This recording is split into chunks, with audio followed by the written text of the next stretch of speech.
Hello and welcome to the KO Show. I'm Sam Hansen and we are at the point of the tournament where every fight matters. We've had amazing fights all morning and amazing stories all morning, and to help me tell these stories, I'm gonna send it to Kyle and Adam. Thank you so much, Mr. Hansen. It is always a pleasure broadcasting with you, my friend. My name is Kyle Kroos. With me is our resident combat robotics expert, Adam Wrigley. Adam, how have you been enjoying this event so far? I have been loving it. There's a great vibe in the pits today. Everyone's happy. It's almost spring, and we're at that magical part of the day where, like Sam said, it's win or go home. Every fight from here on out is an elimination fight, and that's when it really starts getting good. Absolutely, and there are a lot of reasons to win today. Let's talk about what we announced last event, the very first ever professional combat robotics world tour.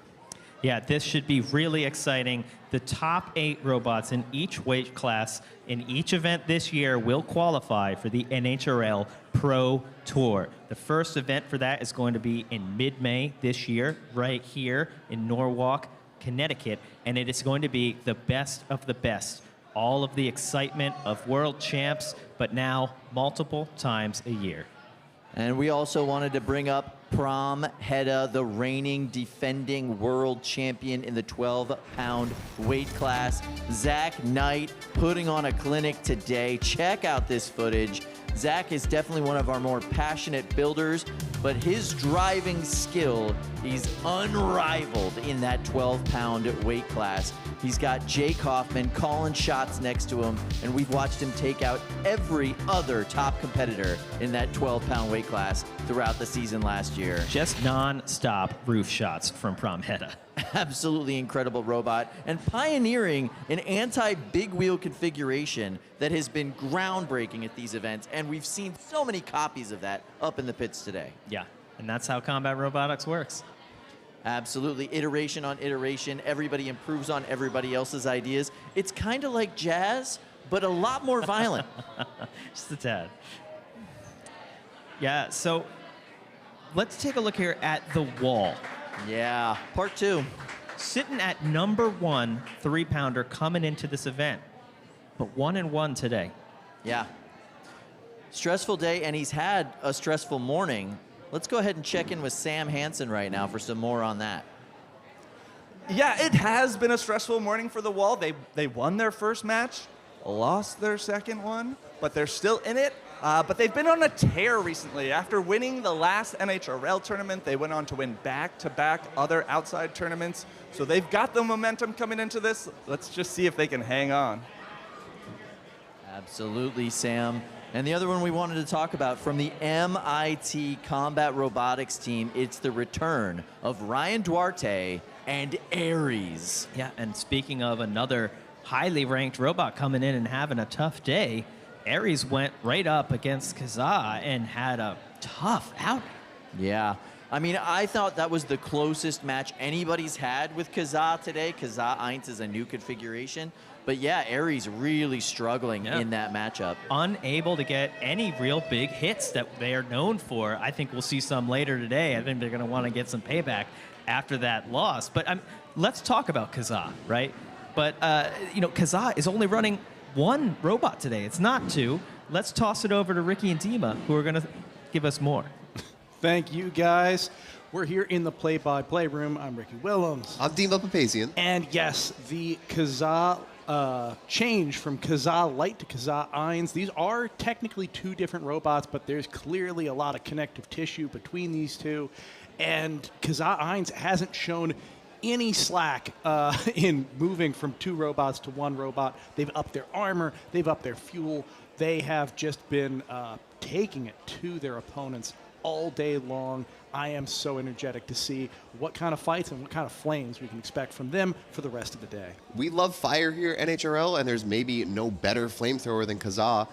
People were excited to see how will the change from a multi to a single bot affect it. It looks like not particularly much in terms of sheer effectiveness and performance, but we're going to send it back over to Adam and Kyle.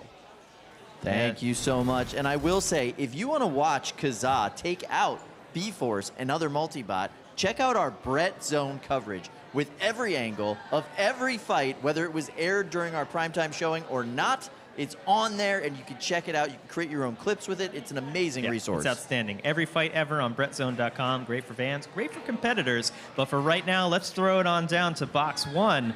The booth is going to call this one our first fight of the KO show. Thank you. I am really, really excited to see, starting off with heavier bots, bigger bots. We're going to see big hits and big impacts. Well, we got to go off with a bang, right? I hope to see a KO to kick off the KO show. That's all I'm going to say. That's a very reasonable expectation, and with both of these competitors, something that we can expect to see, especially a robot like maccabot able to... Oh, it's starting right now. Let's get right into it. Away we go. maccabot looking timid in the corner. And for good reason. It gets one good shot against BeeForce and then takes a shot itself. Whoa, throwing half of BeeForce into the arena wall effortlessly. If maccabot gets an opportunity to be aggressive and try to do its thing against a multi-bot segment, it's going to do it because it wins an exchange against just one of them. Well, speaking of getting an opportunity, this is going to be hard. maccabot already suffering drive issues on its left-hand side. Of course, its opponents are also in a bit of a sorry shape. No drive side on the right half, one half of BeeForce, and the other half inverted. Even if maccabot can't drive in a perfectly straight line, that's a big, wide weapon to have to try to avoid while you pick your own shots. Yeah, especially when your own ability to move is hampered. Using the house bot sort of effectively, too. If you have your back to the wall in the house bot, they can't come at you from behind, but... maccabot upside down, taking a shot to the tummy. That's tough. That is a tough hit to take. You're on the kick plate now. Nice. Gets off without having to use the unstick. Yeah, it didn't seem to take any more damage, but half of BeeForce now completely immobile. No, they're trading immobility. This is not where Team Honeycrack wants to be. I see Stack and Cody cage side. They are not pleased with how this is going. Now they're calling for the unstick because they need to show some motion before the KO count. The unstick and the jostling of the house bot doesn't seem like it's enough to get them moving, though. So really unclear. They are twitching. It's not... Oh, and there's half of BeeForce. That's enough movement to avoid a count out. Still not where they want to be. The two robots hitting into each other. And both going flying. It's enough movement to not die, but sometimes, is that enough, or do you need enough movement to win? I mean, sometimes dying can be a mercy, and this seems like one of those times. BeeForce has tapped out and taking the win. maccabot, but also at what cost? They decided we'd had enough. The last minute is going to be nothing but destruction for us, and we have the rest of the day to worry about. Yeah, of course, Team Honeycracked, a prolific team by any standard. They usually show up with several robots. They need to be strategic in what matches they stay in and which ones they withdraw from because they've got other robots that need their attention.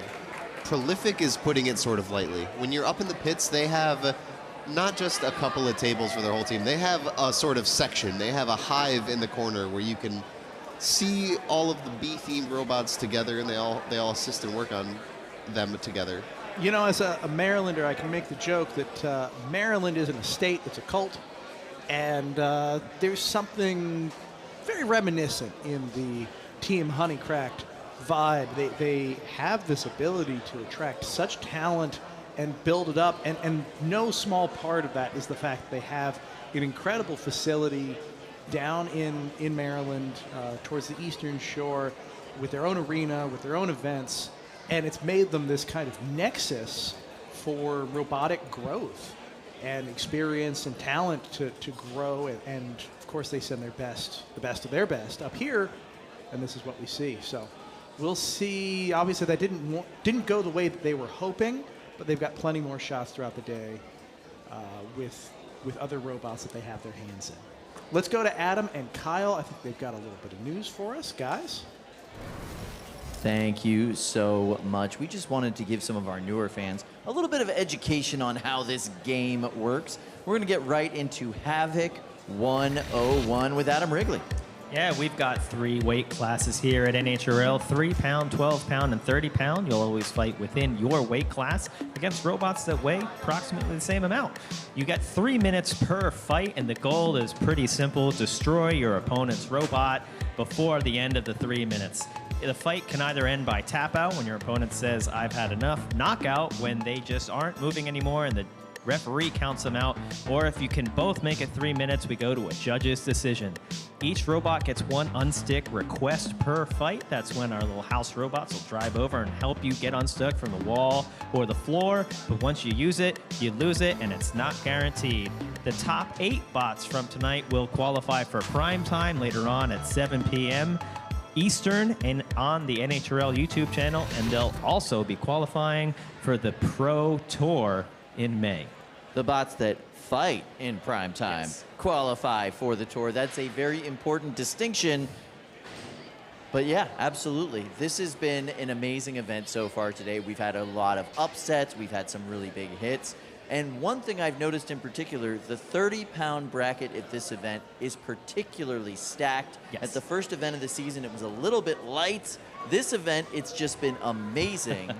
We've got a lot of big hitting 30-pounders here tonight. Speaking of which, let's take a look at Cage 1 and throw it over to Ricky and Dima in the booth. Thank you, Adam. We saw Ghoul fight earlier. I was not here to commentate that little googly-eyed buddy right there. Well, Ghoul has really come up as a robot, and I should talk about it, but I really am just focused on those googly guys right now, Dima. It's sort of a NHRL classic. I've maybe fallen out of the meta, the googly eyes, but maybe Waddles using them as sort of a return to the meta form for them. Return to meta form. I like that. Yeah. Let's not dance around the fact Waddles is a really ridiculously powerful robot, especially considering that they're a modular robot that can switch back and forth between a vertical spinner, a horizontal spinner. I think they even have some... Oh, interesting. Sorry, I'm just looking at this plate that was damaged in that last fight. That is quite the bit of metal bend. That plate, thankfully, is not a structural plate by any means. That's really just provided a little bit of extra seal around the door. It's relatively lightweight, but you don't like to see that kind of damage. While the maintenance gets done, I've meant to ask for, at this point, years, and I have never bothered to ask, is Waddles a Gravity Falls reference? I don't know. That's a great question. It could be. The little pig pet that Mabel gets, and she says, Waddles. It very well could be. The exclamation point made me think that might be the case, but I don't know. The existence of Waddles as a college team could lend some credence to that. We're going to go to Sam. I think he's got some news cage side for us. Yes, I have some news cage side. It's not a Gravity Falls reference. Waddles in Gravity Falls is a pig. The Waddles that is the robot is a penguin. That's all. I really, really love the fervency, the zeal with which you gave that info. That was some of the most urgent cage side reporting I've heard in my time in the booth ever. Yeah, I mean, when it's a penguin, you got to know it's a penguin. It's important. It's very important. Yeah, you don't want to miss out on walking with penguins. Yeah, I'm glad that this is getting. It looks like this is actually getting a proper fix. Again, this is not a structural panel. This is not a major panel, but we do keep it there primarily for dust shield and air sealing. It's a nice thing that it can get replaced. Our incredibly fast and efficient crew is making sure it gets a little bonus bolt to hold it in. Looks to be effective. This is like when you're watching F1 or if you're watching racing and they pull into the pit and they do a fast tire swap. This is almost like a sort of inverse of that, where they're not repairing the bots. We're repairing in between the cage itself. We're repairing the road. Yeah, when that wall of tires gets blown out by a car getting smashed into it and they need to rebuild it quick to keep a barrier between the spectators, it's that. I'd say it's almost exactly that. Of course, the difference here being that there's still approximately an inch of steel behind this particular plate. If it if it were even to be ripped off entirely. This is such a unique sport, but it's lovely to see the DNA that it shares with other sports. Yeah, for sure. You never know sometimes. Formula One, mixed martial arts, boxing, soccer sometimes. It is interesting that there's professional sports that I never even followed where people come up. I was like, oh, it's just like cricket. I don't know. There's different examples. People come up to me and I'll have to go, yeah, it is. I have no idea. Maybe. It's just like competitive rock, paper, scissors. Just like competitive rock, paper, scissors. You got the ticker tape on the bottom showing some results. If you are curious about any of the fights that weren't on stream and want to see, oh, how'd this happen? How'd Server Snake get eliminated? Feel free to go to bretzone.com. It is an amazing resource where you can see every single fight of the day. You can see multiple different camera angles. You can make clips if you want. If you want to watch your friends' robots or your family's robots and want to see a clip of a big hit, it's really, really fantastic resource we have that's just getting better and better every event. Yeah, I am always stunned at the difference that it makes in the preparation, both strategically and construction-wise, in these robots to have that sort of footage available.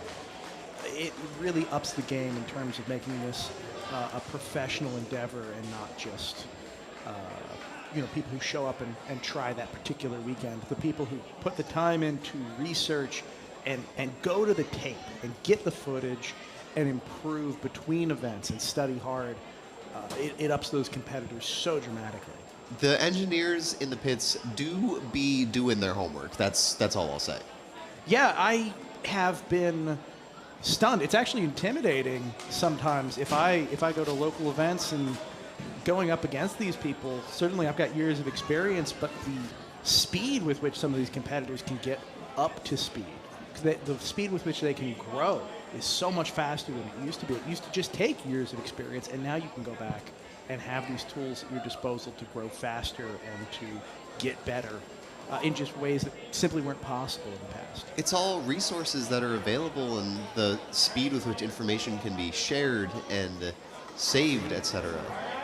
All right, looks like we're ready to get moving here on this 4, Ghoul versus 3, Waddles. 2, 1. Fight, robots, fight. Ghoul coming out of the blue square and then thinking better of its approach and taking a shot to the jaw. The weapon has now stopped on Ghoul. The jaw is right. That was right on the side of the weapon. Yeah, right to the Tap chin out. bone and a tap out. All that build up for a flash KO. Yeah, a really unexpected difference. I wonder what went wrong with Ghoul. It's looking very canted. It's off on a corner. I wonder if it's partially centered on the part of its jaw, so to speak, that got hit, the side holding the weapon. Very, very possible. It could be also those purple uprights, the part that got shredded. That may well be the only thing holding the weapon off the ground. When one of those goes down and gets shredded, suddenly your weapon can drag on the ground, and that can cause all sorts of problems. Not just mobility issues, but if your weapon is having a hard time spinning up, that can burn your motor over time. That can mess with things. Yeah, and quite frankly, against a competitor like Waddles, you don't have that much room for error. Once you start taking a few shots, once you start taking real damage, and of course once you lose your weapon blade, it's almost impossible to come back. And it's certainly admirable for the robots that want to stick with it and fight tooth and nail, but sometimes you got to understand that these robots cost a lot of money and that there's time in the pits. Sometimes it is not worth it. There's a lot of times where I constantly think, and I constantly give this as advice for people who ask for coaching, fight to the bitter end. That's what I'll say. If you really think a fight is losable, or if you really, need to conserve parts, then tap out. But as long as you're not tapping out, you got to keep going. You have to fight as if there's a winnable opportunity. Speaking of competitorship and competitive attitudes, I think Sam is cage side with the driver of Waddles. I am Dima. Yes, I'm here with Connor. Connor, nice match. Pretty quick. When a match takes a while to get started like that, does it get in your head at all? I mean, not really, because in the ideal scenario, we're sitting in the pits prepped, well before the fight, just sitting there getting ready. So the extra little bit of time doesn't really matter. It gives us a little bit extra time to prepare, strategize, look at the other robot, decide. And can you go ahead and confirm the origin of the name Waddles for the crowd? So there's a specific frog robot that originated from WPI. And, you know, you've never seen a penguin in the same place as a frog. So it must be the natural predator. So. All right, thank you so much. And confirm not Gravity Falls. Back to y'all. Wonderful. Absolutely wonderful. I also wondered if it was just a Kirby reference. But no, evidently, penguins. You mean like one of those Waddle Dees and Waddle Doos? Yeah, I think there is one named Kirby character that is just Waddles. In addition to the Waddle Dees and the Waddle Doos, there's a name brand with Waddles at home. You're power scaling me on Kirby knowledge right now. Well, I can't always be that humble. This is oh, I see. Yeah, we're gonna have the Wall going up against Singularity next in Cage 2. This is gonna be fun. The Wall, as mentioned earlier during our intro, has been having a little bit of a rough day. They started off fresh in the pits with a battery fire. Nothing to do with a fight, just a bad stroke of luck. I will say I do have confirmation that was not Ben Hoxie himself. That was someone else working on the robot to assist him. Sure. You know, bad luck can come from any place. In this case, from some help in disguise. I'm not going to name names. Fair. I don't want to. In any case, anybody. I'm really interested to see this. The Wall is a fantastic robot, but they're going up an incredibly unique opponent in the form of Singularity. Singularity, a counter-rotating ring spinner. So it has rings that spin in opposite directions. This is going to give it really interesting mobility. It won't have this like a tendency to spin as it spins up. At the same time, it's not going to have quite the same stability. 4, 3, Who knows what's going to happen? 2, That big 1. wedge on the front of the wall. Robots fight. Look at that spin up on Singularity. Wow! That is a tremendous blowback in the face of Singularity, and the Wall taking a couple of good shots. Ooh, but getting caught on the corner, and then sending Singularity into the wall. This massive plow on the front of the wall has allowed it to be undefeated against any horizontal spinner, and that's not even the namesake of the wall. This plow is just one configuration that it runs sometimes. This is a wild battle. Look at the underside. That looks practically space age on the bottom of the Singularity. But now Singularity is only having one of its 2 rings spin. Oh! That's in there. Gotta hurt. Looks like they might be entangled now, but that seems like a kill shot to me. That is as kill shot as you can possibly get. Look at that strike. The depth of penetration is just painful. It makes you cringe. It looks like an animal that's like has its teeth stuck in another animal trying to get it out. Okay, we're unstuck. Yeah, Singularity looks like this might be the end for them. I believe both robots are 1-1. This was a fight to get into bracket. So this was do or die for both of these robots. Close up, you can see the gouge right there. And then the Wall Part 2 doing a little bit of a victory dance. Just one victory tap. Just one good victory tap. Ben Hoxie, a golden dumpster winner with the Wall. Getting a little moment in the scene. Look at that. Look at how that went down. That is the kind of hit a above head attack robot dreams of at night. That's what you want. You want to get your weapon in the dead center of the robot where critical components are located. Goodness, that was so well done by Ben Hoxie. Kudos to his opponent as well for, encountering the plow, getting sent away, but continuing to spin up and continue driving effectively. Let's go to replays. I got to see that again because it's not all about that one hit. There's more that went into this. Oh, absolutely. The the dynamic between this large horizontal plow, the relatively unusual counter-spinning blade system on Singularity. Look at these bounces into the arena walls. These are major hits. That's what I mentioned. That's being able to like maintain composure and continue spinning up. That hit was ineffective because it looked like the weapon was colliding with the titanium segments on Singularity. Here, though, they're immobile for whatever reason. Look at the damage that you already see in Singularity at this point. There are major gouges before that big hit even happens. That was really just the icing on the cake. That is a mercy kill, if anything. Wow.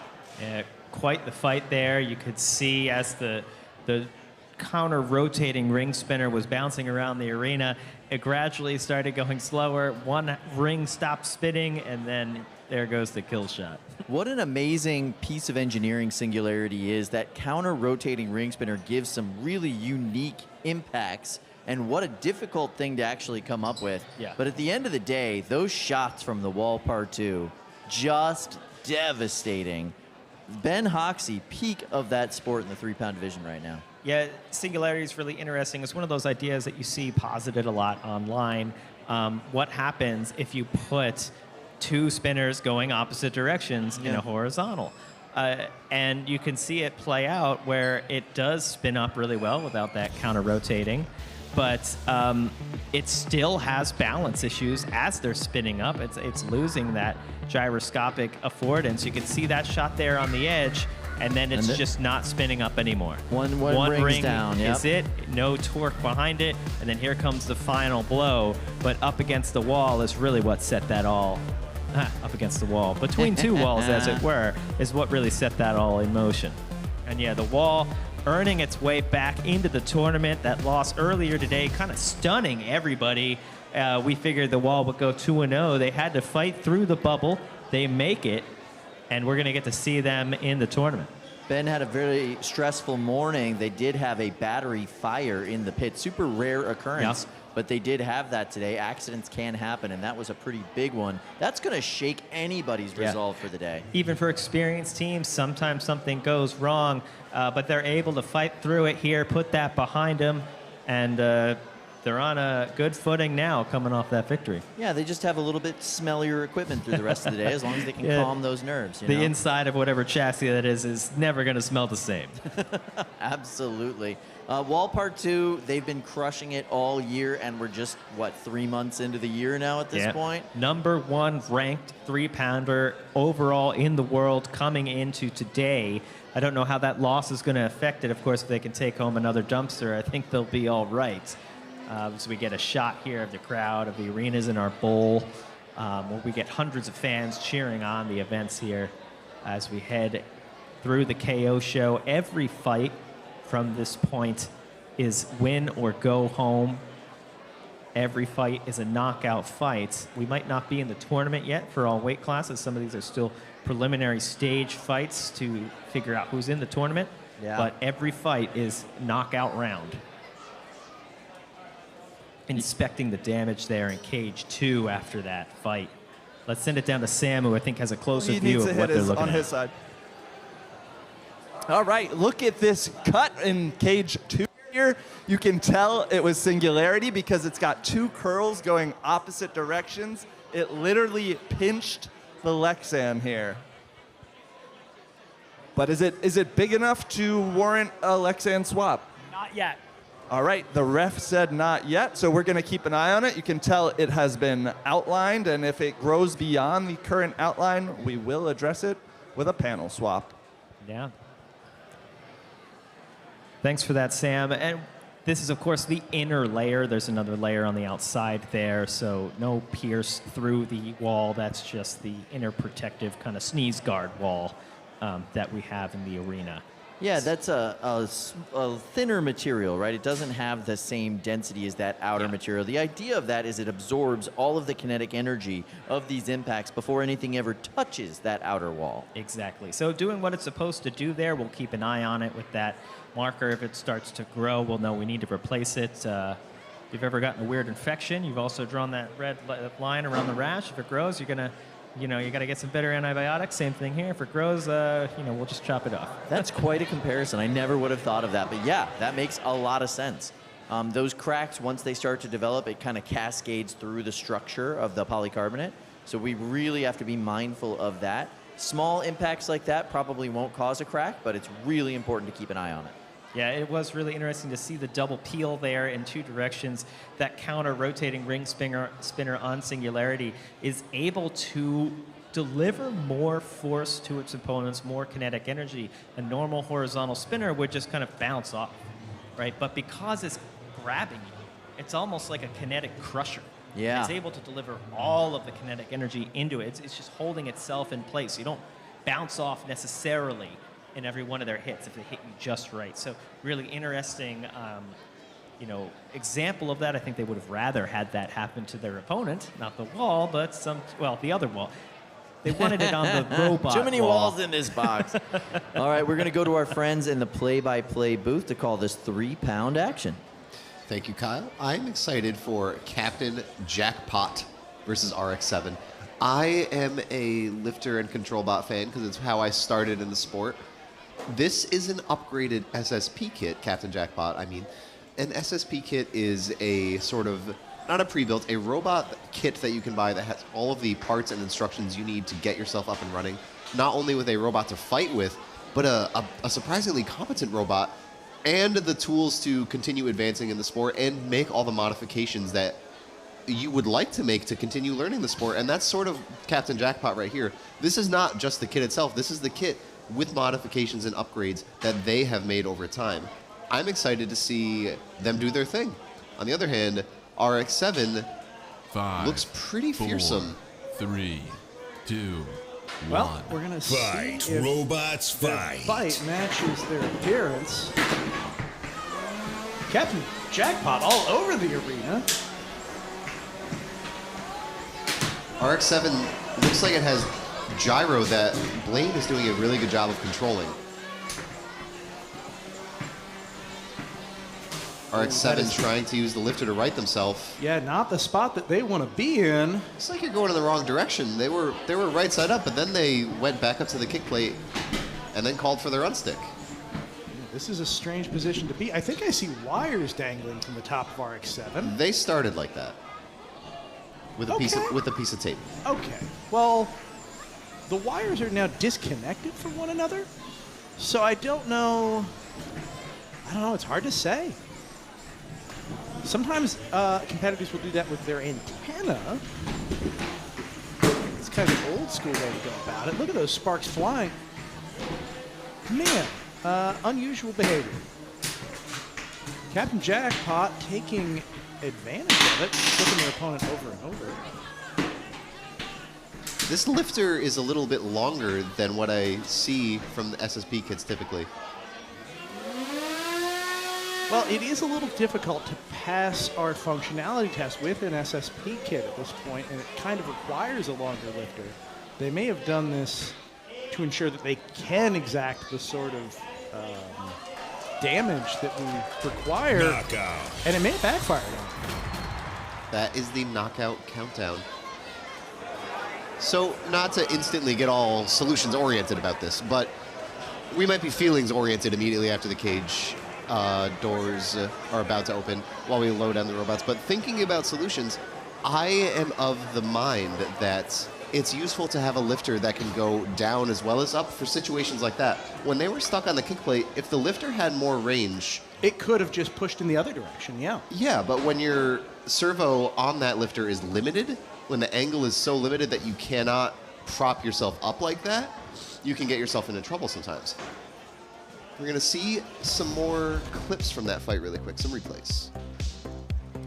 RX-7 getting those hits early, getting juggles, not really letting Captain Jackpot breathe. It's like 4 hits in a row. Yeah, really well chained. About to go for 5, but here's the moment where Captain Jackpot gets stuck, and RX-7, driven by Blaine Mayo, is really just heads up driving to know they're stuck. Leave them there. Yeah, putting the hand up to say, okay, they've used their unstick, they're stuck, they cannot get out from this position. Just let the KO count down. Let the KO count down. Hey, it's what I would have done.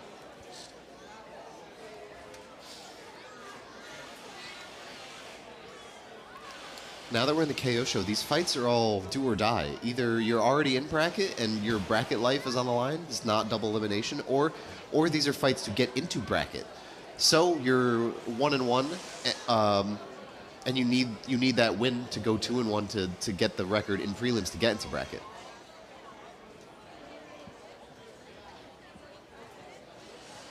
We're going to head back to Adam and Kyle. Thank you so much, fellas. I really appreciate it. We've got some updates this season that we wanted to cover with you guys. Yeah, NHRL is always changing, always evolving. We've got a few new rules this year, new judging criteria, so we're going to show you what that's all about. Take a look right now. Better fights, clearer outcomes, and a stronger experience for both fans and competitors alike. Here's what's new for the 2026 season at the National Havoc Robot League. The 2026 rule set pushes much harder towards using your active weapon to attack and cause actual harm. It's always been this way at NHRL, but now we're doubling down. Why? Because it leads to more entertaining fights, more understandable outcomes, and a better experience overall for everyone, both watching and competing.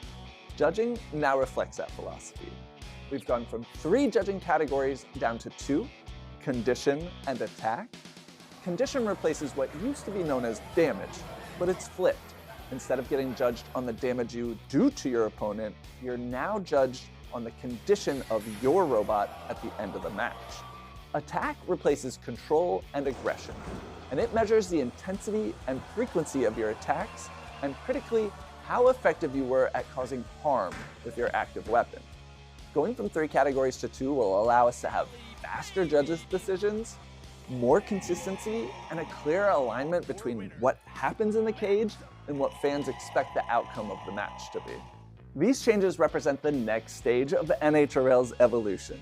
Stronger rules, clearer competition paths, higher stakes, and bigger stages. We are so excited for this 2026 season, and we can't wait to see what you build.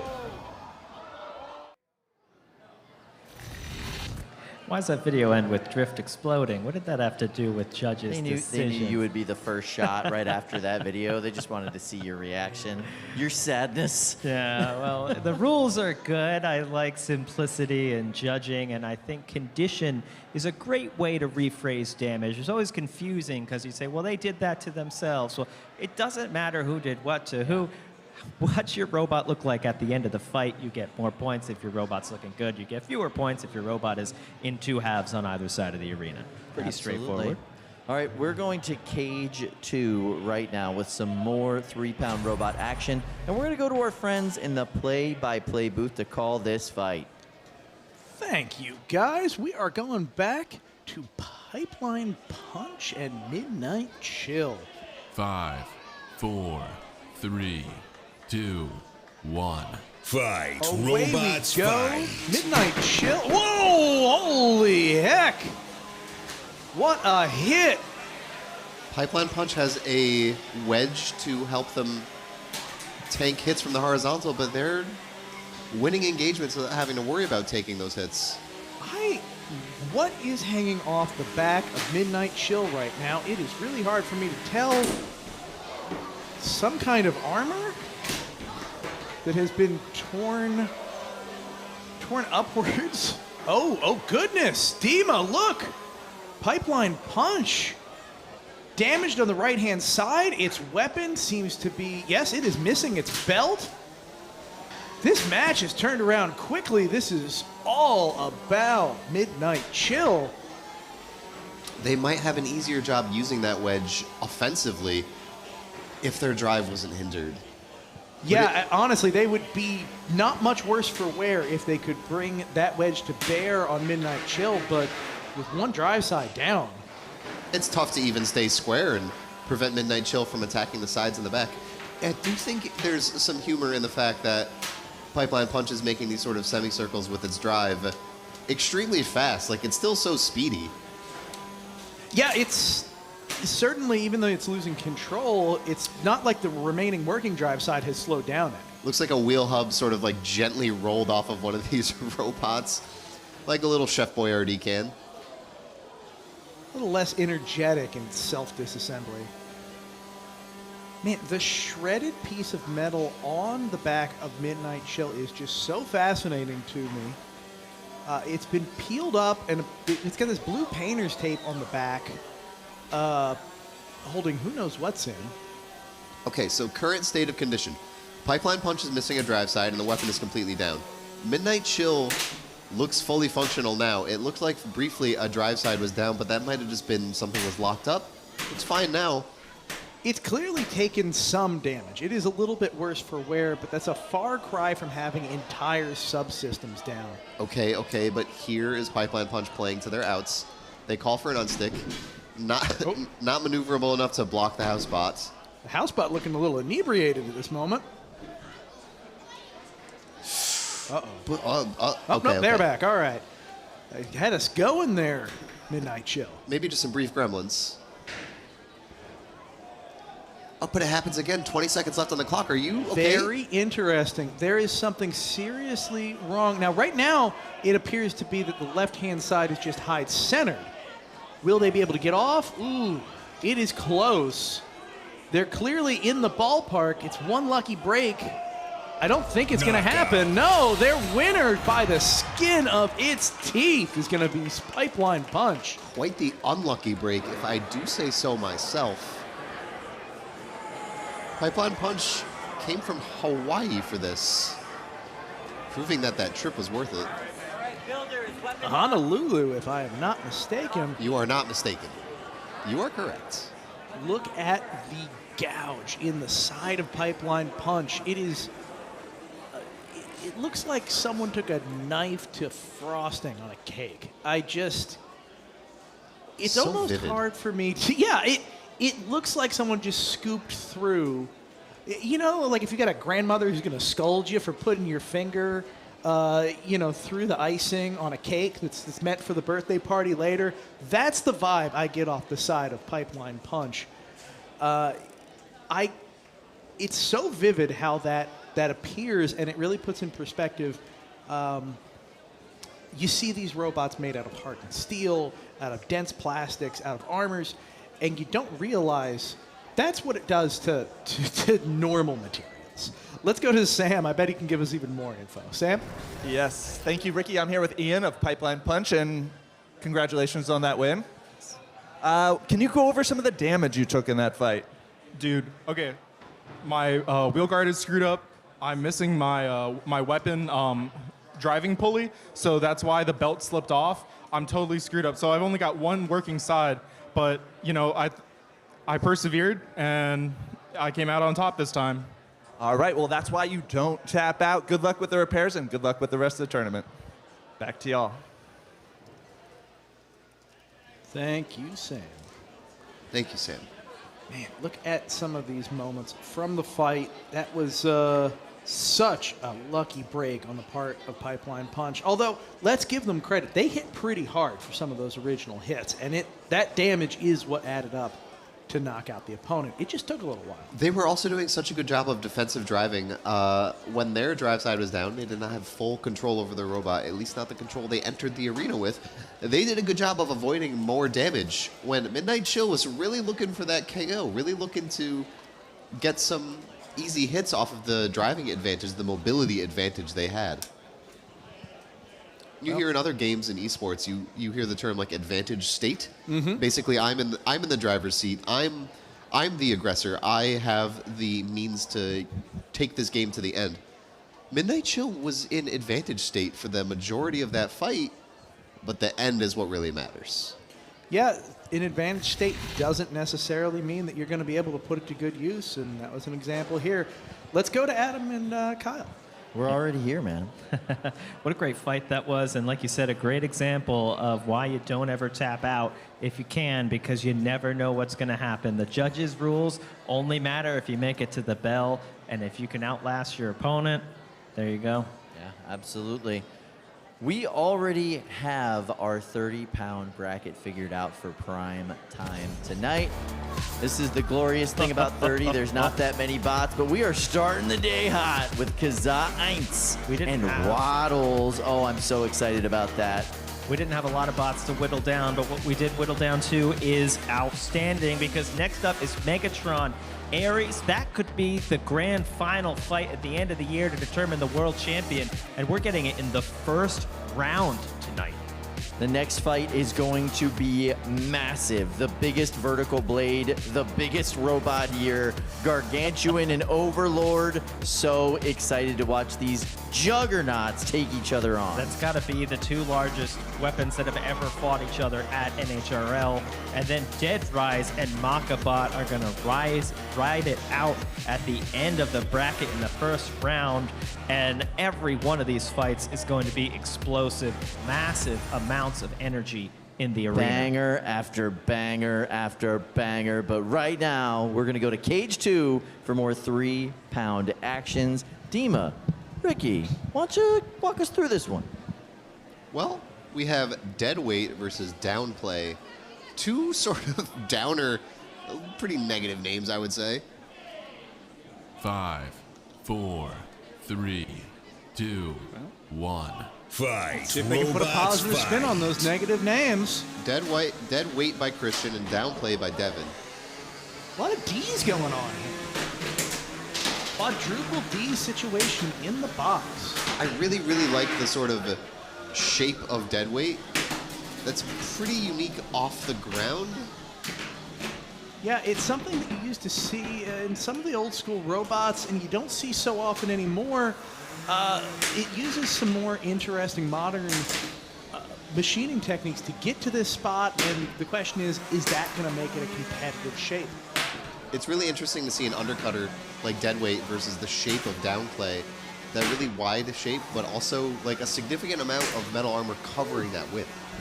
I love the little pirouettes that these robots end up doing when they go weapon to weapon, but it's shredding wheels off of Downplay.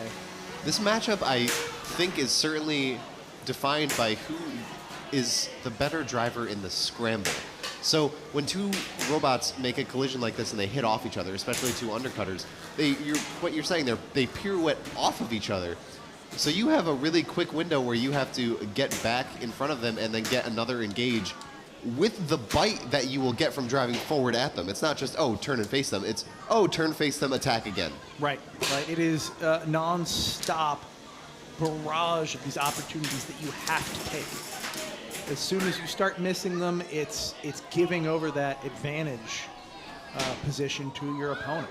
Look at that. That is impressive. Downplay able to get Deadweight up against the rail. Deadweight kind of gyro dancing on its side. Got back to right side up. I was interested to see how it performed as an overcutter instead of an undercutter for a moment, but we're still right side up, both these robots. The weapon damage from Deadweight is really starting to add up. Downplay, this black robot taking some progressively more serious damage. You can see bits and pieces. Oh, and a wheel going loose. No, this condition damage has certainly added up over the past 2 minutes and 15 seconds. It's like watching some sort of life bar slowly decrease over the course of the match. Deadweight does not seem to be accruing the same level of destruction. I think that's sort of mini plow that covers. Look here, Downplay stuck on the arena wall, unable to move. They're missing that. Missing that wheel. Did you see that punch too? I saw that punch. That is not permitted. That is trouble. We may need to get the tournament students involved for that. I don't know that it came into play.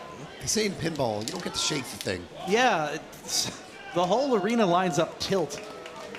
That is your match. This will be going to the judges, but I think that's a pretty clear winner.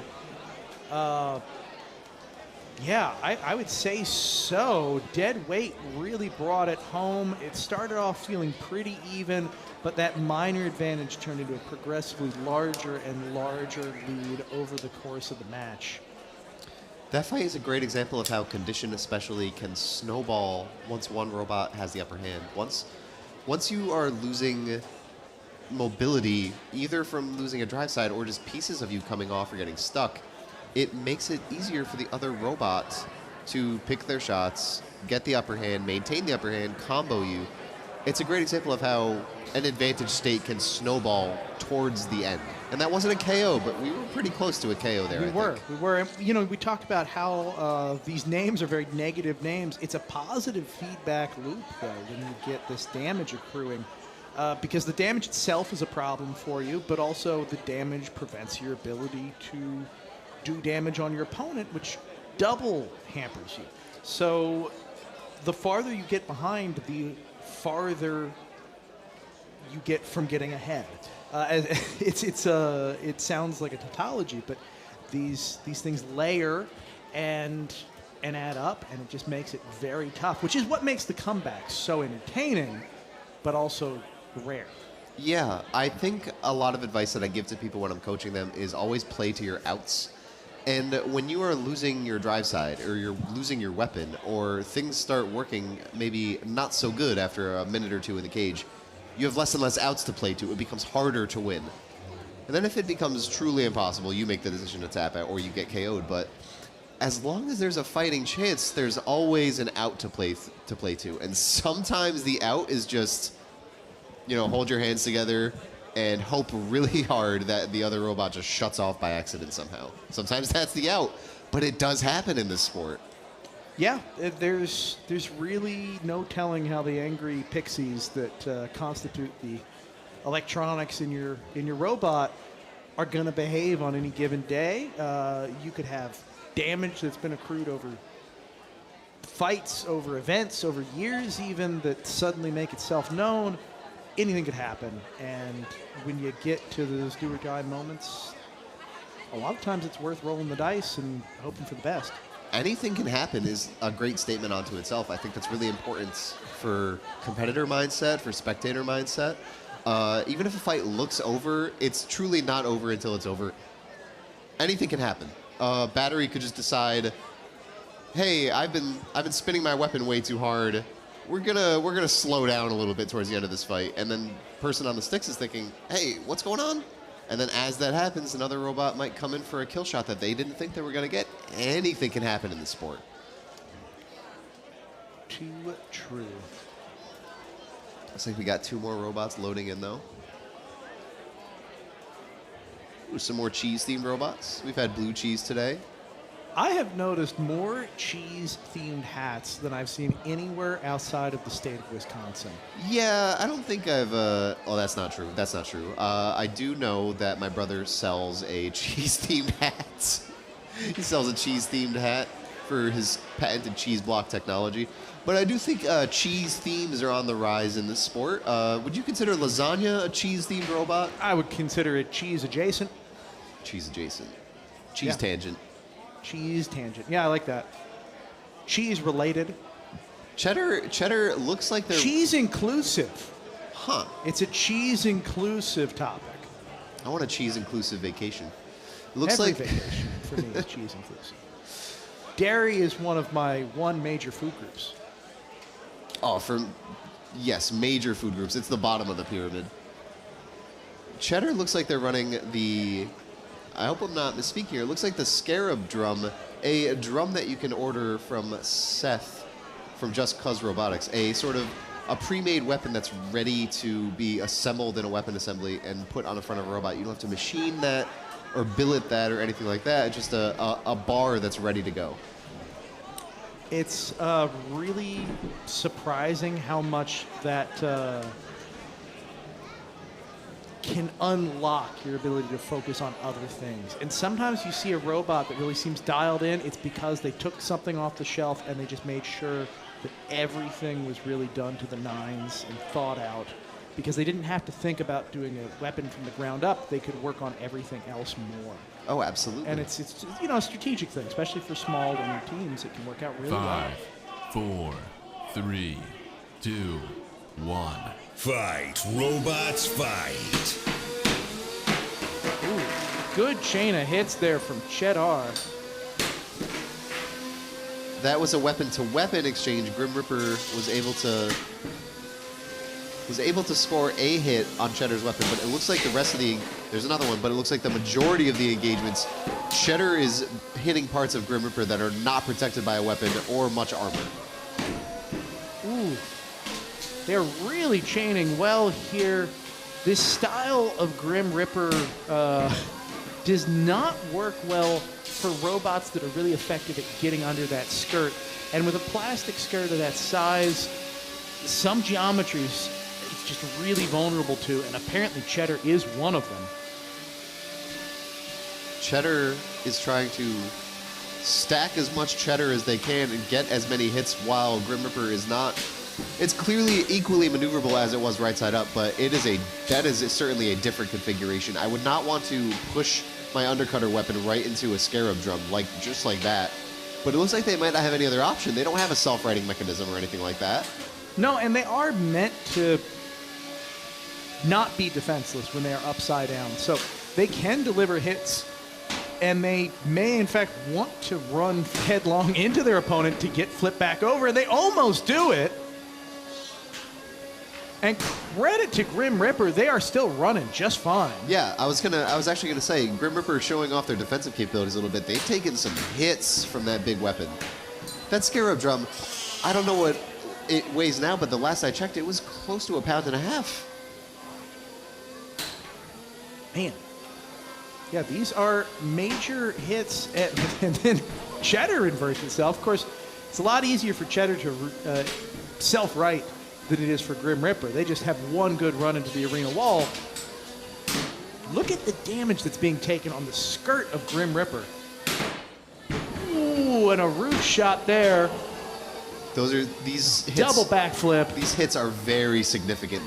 They feel like very chunky, and they're hitting Grim Reaper where it does not want to be hit. Yeah, and it's so hard for Grim Reaper to come back and really bring those hits to bear on CHEDD-R. It's not that the weapon is down, it's going. Although I say that just as the weapon seems to go down.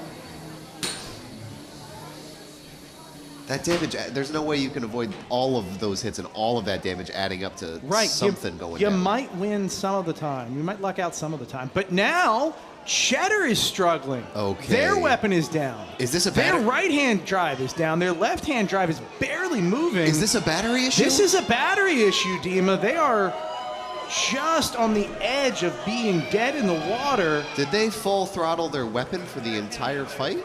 They may well have. I wonder if it cost them. It's possible. Looks like they're able to show motion on one side.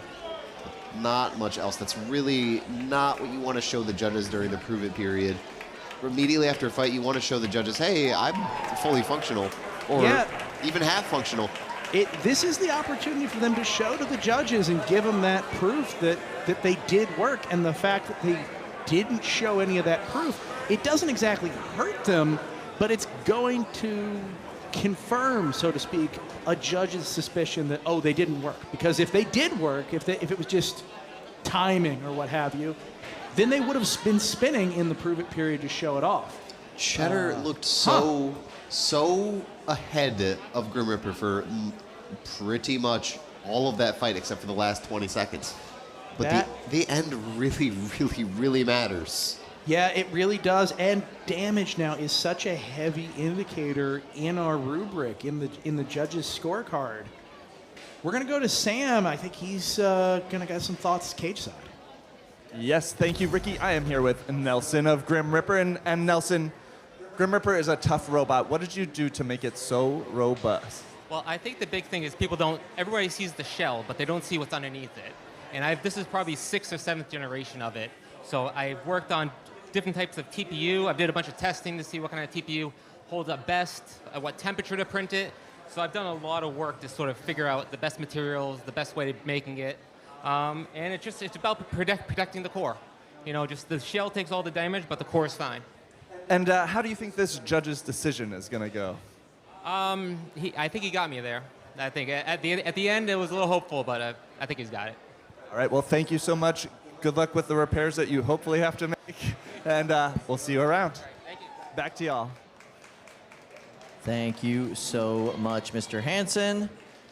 Yeah, rough matchup. Our floors are looking pretty gross by now, eh? Almost time for them to be replaced for prime time, but this is where they get their gnarliest part of designing a robot here or any event is making sure you can compete not just on those pristine early morning floors, but as they get chewed up as the event goes on. A lot of people asking, why do we make the floors out of wood? Well, they do remain fairly flat. They don't dent, they don't distort in that way like a metal floor, and they are fairly inexpensive and easy to replace. Yeah. And they don't carry a current if, let's say, a battery starts contacting with them or something like that. There's a big safety aspect to it as well. So there's a lot of reasons to use wood, and it does add a little bit to the competition. Metal floors are challenging, and although they don't dig up like this, they start to pit and they turn into like the surface of the moon as the event goes on, which can be worse and much harder to repair. So the wood works really well. All right, so we're going to go through our Havoc rundown with you right now. First and foremost, we announced this at our last event, the first ever Combat Robotics Pro World Tour right here from the National Havoc Robot League. The best of the best, the top 8 from each event who compete in prime time of the NHRL Open get to be invited to the Pro Tour. The first one is later this year in May, right here in Norwalk, Connecticut. It will be a lot of fun, and we're going to bring the excitement of the world champs multiple times a year. Amen. And a robot that's most definitely going to be invited to that, Prom Hedda, at this event. This is their event every single year. They absolutely crush it in the month of March. Zach Knight, one of the best, if not the best, intuitive drivers in combat robotics, here showing off his skills and showing off some really interesting configurations at this event. Yeah, he's really getting it dialed in, building out all of the defense and offense for various competitors, and has just been roof-shotting people all day long. So much power in that disc, in that weapon. I say a lot, you know, Prom Hedda is a little deceptive. If you didn't know who they were, what they do, you look at the robot, it doesn't necessarily look scary, but boy, is it scary when it gets in the box and it gets going. Tons of power and all under control. And comfortably number 1 after a really stressful morning, including an accidental battery fire in the pits. The Wall Part 2 is now safely in the bracket. Yeah. Comfortably what a day. Number 1 coming into today, perhaps an uncomfortable morning, but they make it work. That's the difference between the champions and the people who want to get to that point. You know, things are going to go wrong, and how do you deal with it? They had the battery fire. They lost a fight in the prelims. They fought back on the bubble, made the bracket. They're coming in. They have as good a chance of anyone else to take home that dumpster. Absolutely. Ben Hoxie is on fire right now. We're going to go to Cage 2, where we have a fight about to start. And to call every little bit of this action, we've got Dima and Ricky in our state-of-the-art play-by-play booth. State of the art is right. We are surrounded by monitors with every view of every camera, all of the stats you could ask for, and we're going to bring that wisdom right into your ears. That said, take a look at this face plant from Sea Dragon's Roar in Cage 2 right now. That is something else. That's at least you're getting it out of the way. That's true, yeah. I mean, they're just working it out of their system, right? So we see a lot of first name robots recently. We saw Who's Earl. There's the legend of Billy. We have Cole. I was kind of hoping Cole would be a flame robot. You know, I just felt like that was felt more right. But, I almost don't even want to spoil the reference, but I'm so happy that I know what it actually is. Do you know what it is? Hold on a minute. Before we get into that, we've got a power cycle going on for Sea Dragon's Roar. Uh-oh. Huh. So for those that may not know, power cycle is just a fancy way of saying turn it off and turn it on again. We have a lot of complicated electronics in some of these robots, and sometimes the most effective way to get them to behave when they start going wonky is simply to try taking the power switch, turning it off, turn it back on again, and seeing if that helps. one of the reasons this can happen is radio interference. There's so many radios, so much radio frequency noise in this building. It can do a lot of weird things to electronics. Sometimes it's just a motor or a battery sparking the wrong way or having startup behavior that's a little unusual. All kinds of reasons, but every now and then something just goes a little wrong and you turn it off and turn it on again and you hope that it fixes it. Doesn't always work, but it's a surprising amount of the time for robots that are as dialed in as these that the startup procedure is just wonky for whatever reason. Looks like it did work for the driver of Sea Dragon's Roar, William Marchese. I didn't even get to say the Cole reference. A little bit of an Easter egg. You can tell the studs on the top of its top plate. It's from Lego Ninjago. Robots fight. Away we go. Ooh, oh, look at that skewering. Sea Dragon's Roar has embedded its weapon into the soft underbelly of Cole. This has become a wrestling match.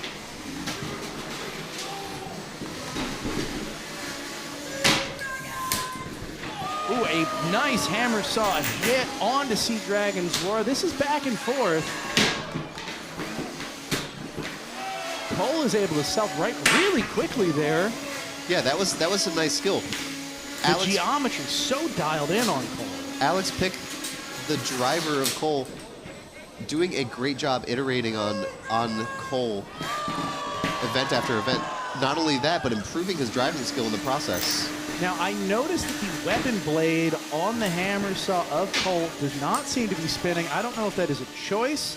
I have to think it's damage because those were some prime opportunities. Yeah, I have to assume that that is not a choice, that he's not going for a kill shot right now. But using the arm to do whatever he can to try to slam it down onto internals, maybe disrupt the opponent's weapon or weapon assembly, or leave them stuck like that. Yeah, I mean, this is incredible driving, an incredible amount of control being shown, and aggression in the sense of just taking every opportunity to attack, regardless of whether that attack is strong. Of course, our judging criteria is a little different these days. Oh, look at this! Sea Dragon's Roar hung up on the arena wall, unable to move. Cole taking full advantage. Hit after hit.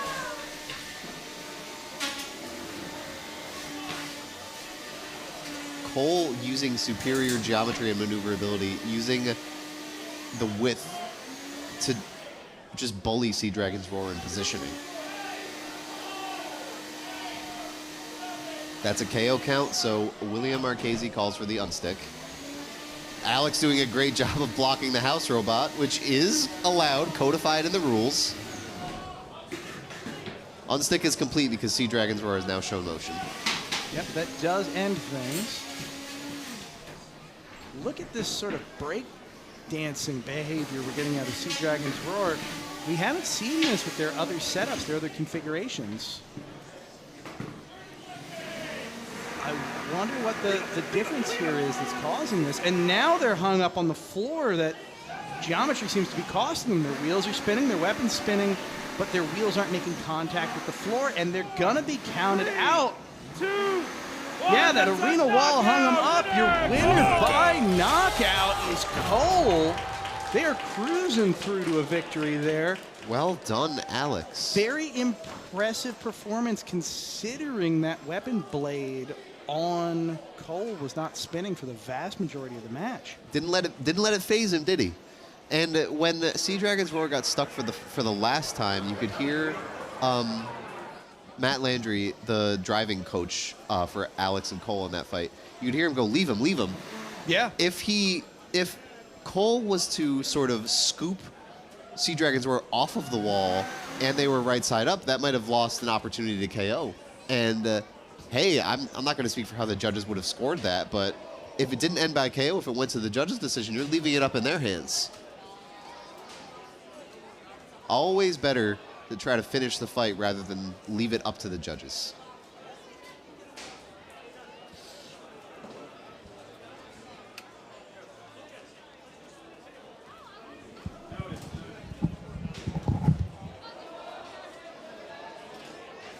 All right, loading out procedure.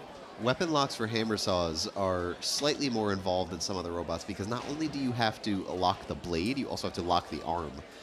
Some robots may only have one or the other to worry about. Like a lifter has to just lock the lifter down or, you know, just put a weapon lock to prevent a spinner from spinning. But if you have a multi-action weapon or a weapon with multiple moving components, you got to lock down both. We're going to do our best to get the cage clean. Let's go to Sam Cage side to interview Alex. Yeah, thank you, Dima. I am here with Alex. Congratulations on that win. And can you tell me how important it is in these fights to have a driving coach? Yeah, so that fight went a lot of ways wrong for me. So it was really important to have Matt there so that I could think about the ways that I could win the fight and stay focused and keep going. If I had just been by myself, I might have panicked a little more and even tapped out because the spinner died.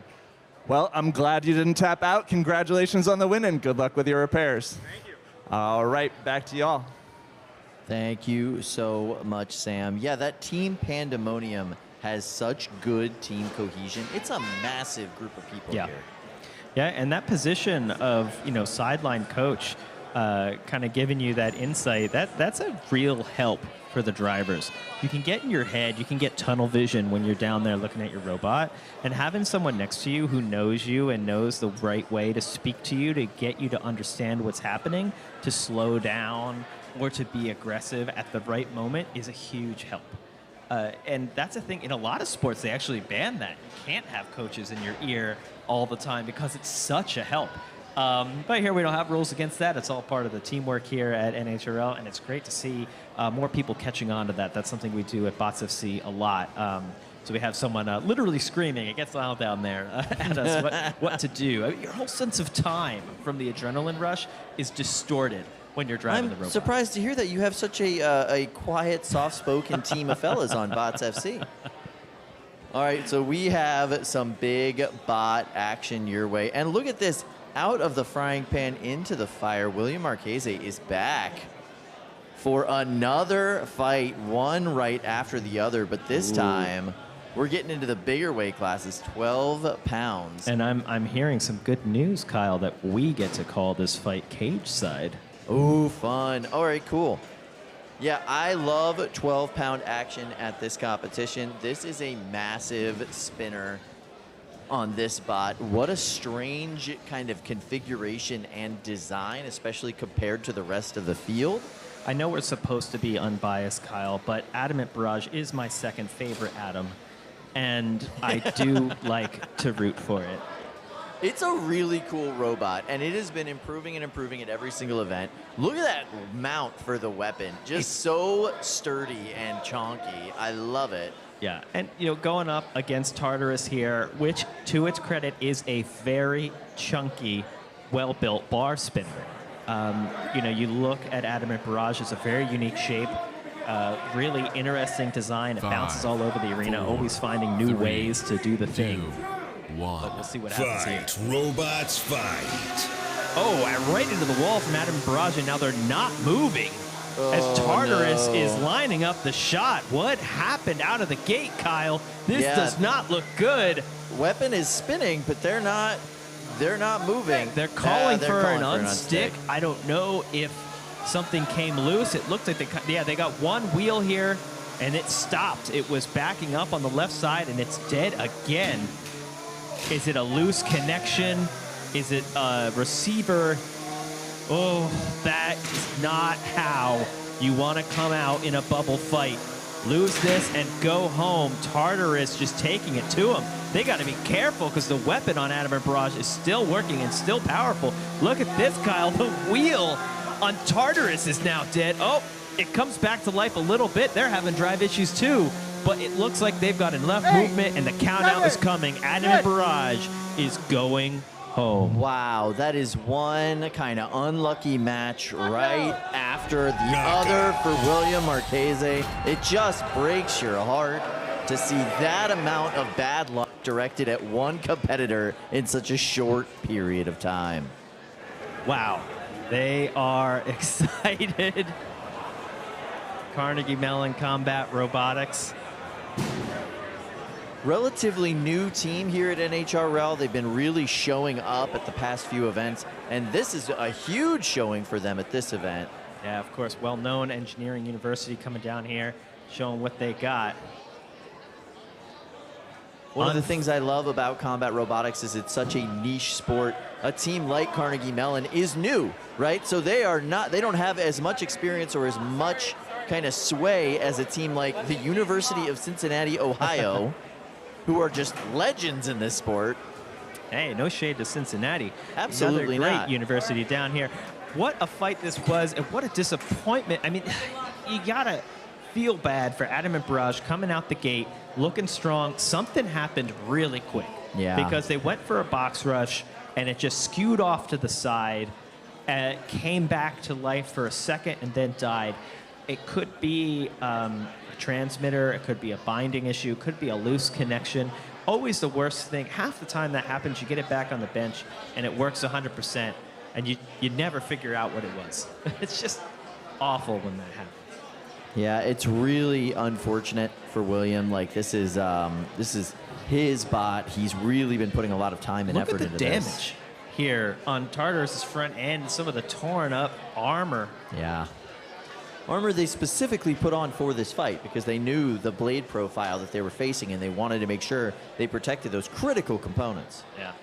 Well, unfortunately, we don't get to see the full fight. You don't really want to win like that, but you know, half the battle is getting your robot ready. Unfortunately, didn't happen today for Adamant Barrage. Let's go to Sam, who's got a little bit more information for us, cage side. Yeah, thank you, Adam. I'm with William here. William, tough couple of matches. Sorry about that. What do you think happened in that last one with Adamant Barrage here? So halfway through the Sea Dragon fight, the bot stopped doing what I was telling it to do. I don't know what was going on there. And then with the Adamant Barrage fight, I mean, you saw it worked to getting in the cage, but as soon as it started, just everything wouldn't work or just wouldn't stop in some cases. I power cycled the transmitter twice, and it wasn't until the second power cycle that everything was working again, but you know, I was already counted out by then, so I just wasn't working. I don't know. Everything was working until I got into the box, and unfortunately, that's just how it goes sometimes. All right, well, sorry about that. Good luck going forward, and thank you very much. All Back to right. y'all. Unfortunate outcome there for William. to hear. We do have some new ways you can compete here at NHRL. We haven't just updated the rules, but we've even updated the ways you can show off your skills here. It's not just the open anymore, so let's take a look. Better fights, clearer outcomes, and a stronger experience for both fans and competitors alike. Here's what's new for the 2026 season at the National Havoc Robot League. Next up, how you compete. So for 2026, we have 3 distinct competitive paths. Some people enjoy showing up, immediately getting matched up against elite teams, and going 0-2. But that doesn't necessarily make you a better builder, and it isn't necessarily the best on-ramp into the sport of fighting robots. XP creates a softer landing for newcomers, so they get more fights, more experience, and a clear progression towards open tournaments. The opens stay largely the same, but with a more fair ranking system and a registration that prioritizes experienced competitors. The biggest addition for 2026 is the Pro Tour. The Pro Tour is 3 invite-only events. These events feature the absolute best builders in the world, major prizes, and the highest level of competition NHRL has ever seen. If you reach prime time at a qualifying event, you'll earn an invite. You don't have to attend, but we think you'll want to. Pro Tour introduces an NHRL Pro rank, which determines your seeding at the NHRL Pro World Championships. Top 4 at an Open still qualifies you for the World Champs, but your Pro Tour rank determines where you'll start. We want the intensity, the prestige, and energy of Worlds throughout the year, not just at the finale. Fans are showing up, builders are raising their game, and the demand is real. These changes represent the next stage of NHRL's evolution. Stronger rules, clearer competition paths, higher stakes, and bigger stages. We are so excited for this 2026 season, and we can't wait to see what you build.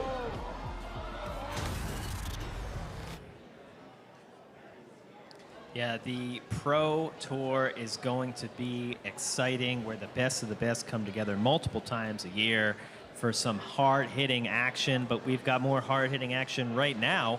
We've tossed it over to Ricky and Dima in the booth to call this next fight. Thank you, Adam. We have Modus versus RUINFORCE. These are two really, really cool names and two really, really cool bots. I am excited to see RUINFORCE strut its stuff.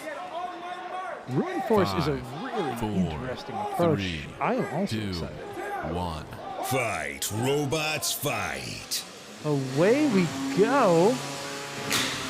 They're both being choosy for a moment. Neither wants to give the other much quarter in the early weapon engages, but looks like Modus has the upper hand so far. Yeah, Modus up on the corner there. Sorry, RUINFORCE up on the corner. Wow, those are some major hits, and now a tap out. Woo, Modus made quick work there. That was fast. I was a little skeptical. Modus, not exactly a optimum setup to fight a robot like RUINFORCE, but it only took a few of those hits to completely disable the weapon and then the drive. I think RUINFORCE may just not yet be at that level of durability that's required to compete at the upper echelons of competition here. Well, Modus's weapon looked really dialed in, and all it took was 1 or 2 engages for it to start snowballing the condition. Well, let's take a look here. Yeah, they took one big sucker punch right there off the bat. The second one was almost a freebie, and that's really all it took. It's not just the really good angle. It's not just the fact that it hit like the corner where there were internals. It's also the fact that they were knocking Dylan McCarthy's RUINFORCE into the wall. That's just extra concussive damage. Yeah, and I don't know if you were able to tell, but there was almost looks like a skid mark, a big circle of dark coloration on the underside of RUINFORCE. That was its own blade hitting the chassis of the robot. That does all sorts of damage. You don't want to be literally hitting yourself. Let's go to Sam. I think he's got word from Modus and Tate. Yes, Ricky, I am here with Tate from Modus. And Tate, I don't recall ever seeing Modus before, and it's a serious robot. Where did you come from? Well, I've just been lurking in the shadows for the past 2 or 3 years, just waiting to drop it.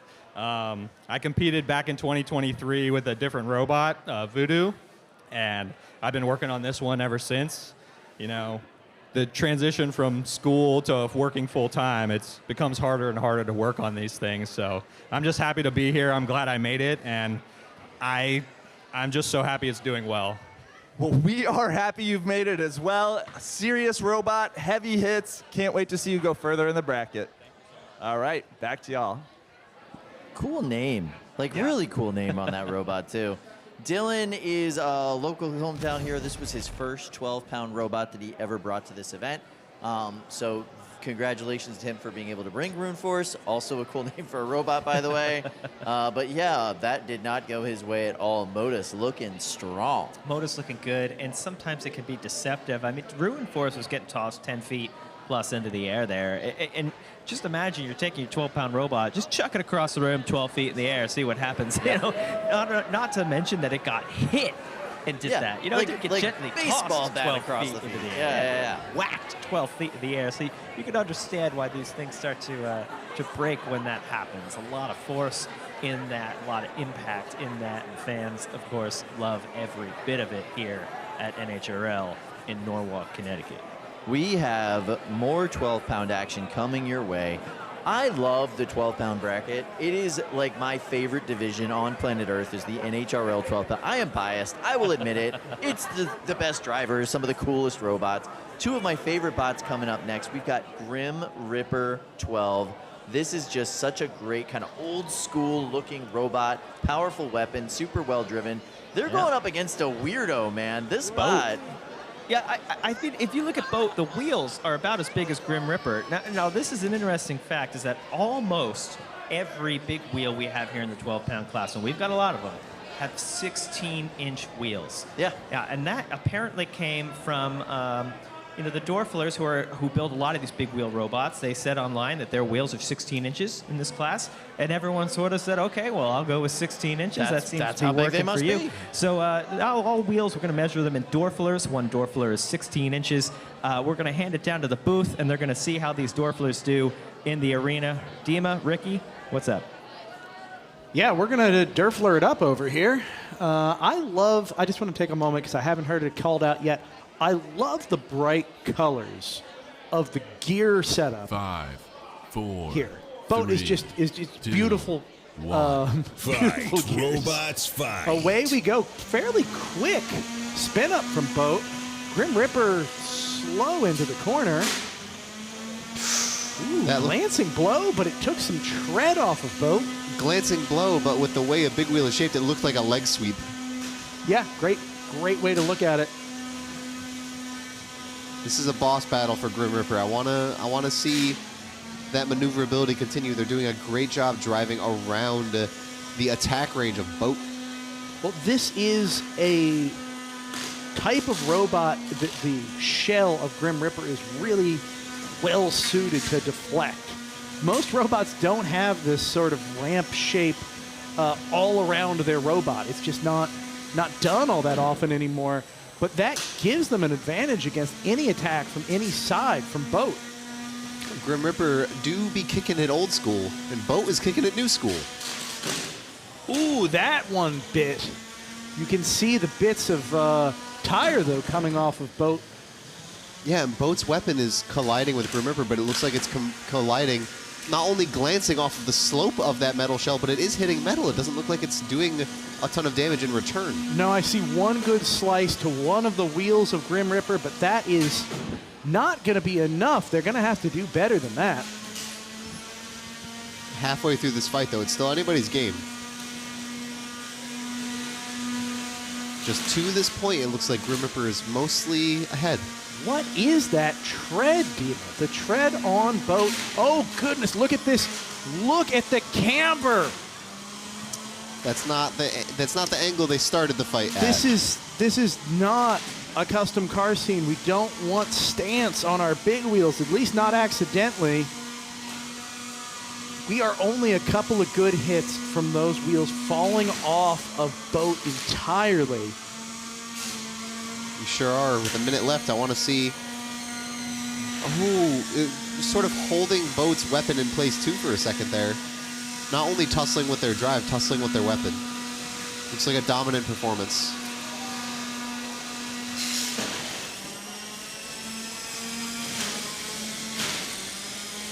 Wow. Oh, that may have been it. I just saw the right-hand wheel.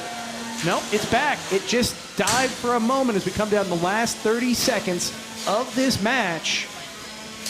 BO.A.T is struggling hard, but still in it. The chassis is also opened up for damage. I don't think Grim Ripper can reach with the undercutter, but the chassis itself is sort of dangling. That's the guts in there. That's a weak point that a big wheel is typically trying to hide. The treads are completely gone off those wheels, just 100% gone. And now that rider is gone, and we're ending the fight looking pretty decisive for Grim Ripper. I don't want to speak too soon. I don't want to speak for the judges. I'm not a judge. I'm no judge. But that looked like Grim Ripper is taking that one home. Yeah, I have to think so. Kudos to BO.A.T for staying in it. It does look like all of their systems are functioning, at least on some level, but literally every bit of functionality on BO.A.T has suffered dramatically. There are pieces missing, and Grim Ripper, by comparison, seems to have sailed through that match. Sailing is a good way to put it. They exacted the sort of the game plan that you would want to expect run. the sailing to be from BO.A.T. Oh, man. How did I miss that? I don't know. How did I miss that? I teed it up for you, Dima. Bro, I gotta lock in. Yeah. Don't worry. We have a lot more robot fighting coming up here. Plenty more opportunities to lock in and bring that punny action that people have come to expect from the play-by-play booth. We're gonna be here all day. Yeah, I got plenty of hours left to be cracking wise with my best friend Ricky. It's My pleasure. And the opportunities, well, they start coming and they don't stop coming. And, oh, look at this. Speaking of people who are on their way up in the world, look at these wonderful robot fans. They're pumped. These are the robot fighting fans. They are definitely scouting out parts. So for those that might not know, we have a bit of a tradition here to give out parts as trophies to your opponents, but also the fans stand by and they hope for maybe a little souvenir to take home with them. Maybe some pieces of these robots that have been shed over the course of a fight. Yeah, there you go. Bot part recycling. My brother gets all the good parts. Nope. The signs have been vetoed. Hello, more robot fighting fans. So, not only are spectators allowed to obviously sit in the stands and watch all the robot carnage, they have the ability to try the robot driving experience. You can see some of our younger spectators trying it out now. It's a smaller cage with much safer robots and no spinning weapons in there, but you can get a feel for driving a robot and see it's not as easy as it looks sometimes, but complete some objectives, get those little dodgeballs in the goal, use a front sort of flipping wedge to maneuver around. It's a lot of fun. You know, I say this a lot. We're kind of driving the grown-up equivalent or somewhat grown-up equivalent of RC toys, but they really are toys at the end of the day. However, I think Sam has some info for us cage side with the WPI crew piloting B.O.A.T today. I do, Dima. I'm here with Kikoto of B.O.A.T. And Kikoto, this is a weird robot to see coming out of your camp. Can you explain the origins of this bot? Oh, yeah. So B.O.A.T is very interesting in that it was actually the major qualifying project for I and a few other WPI students.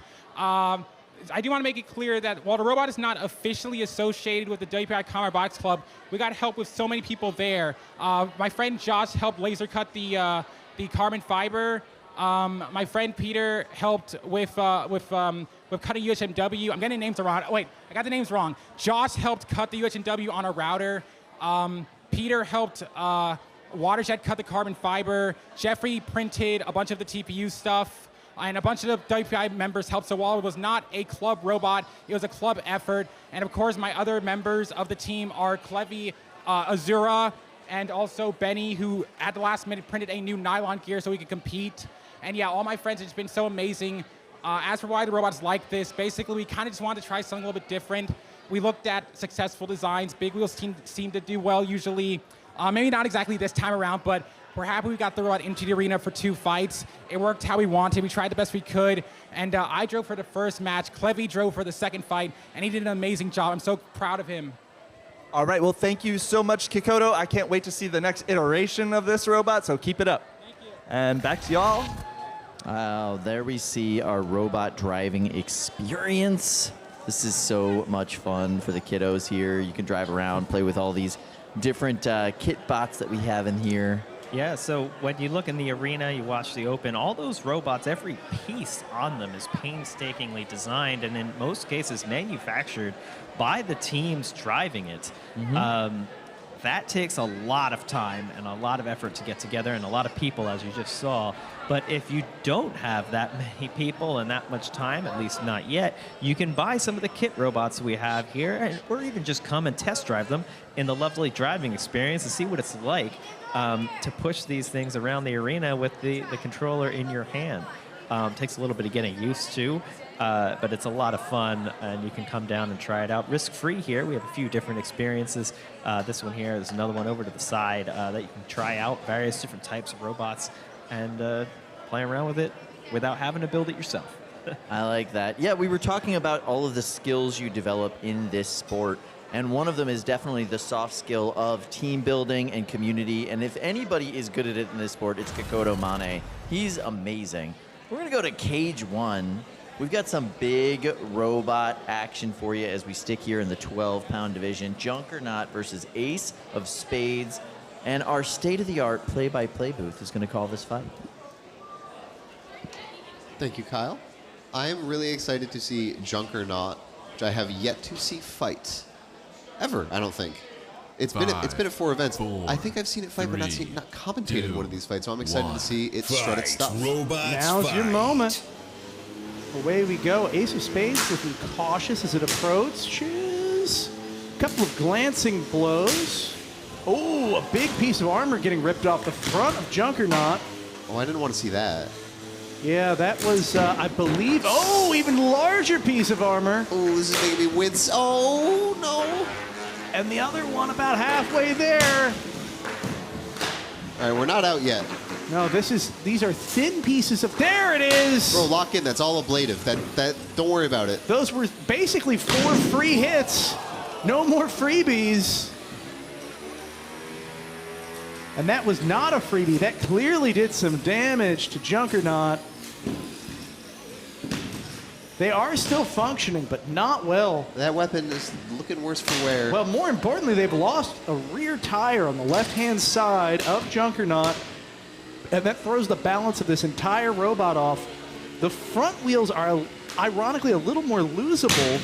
Wow, look at that. Just dancing around the arena, and Junkernaut is up against the wall.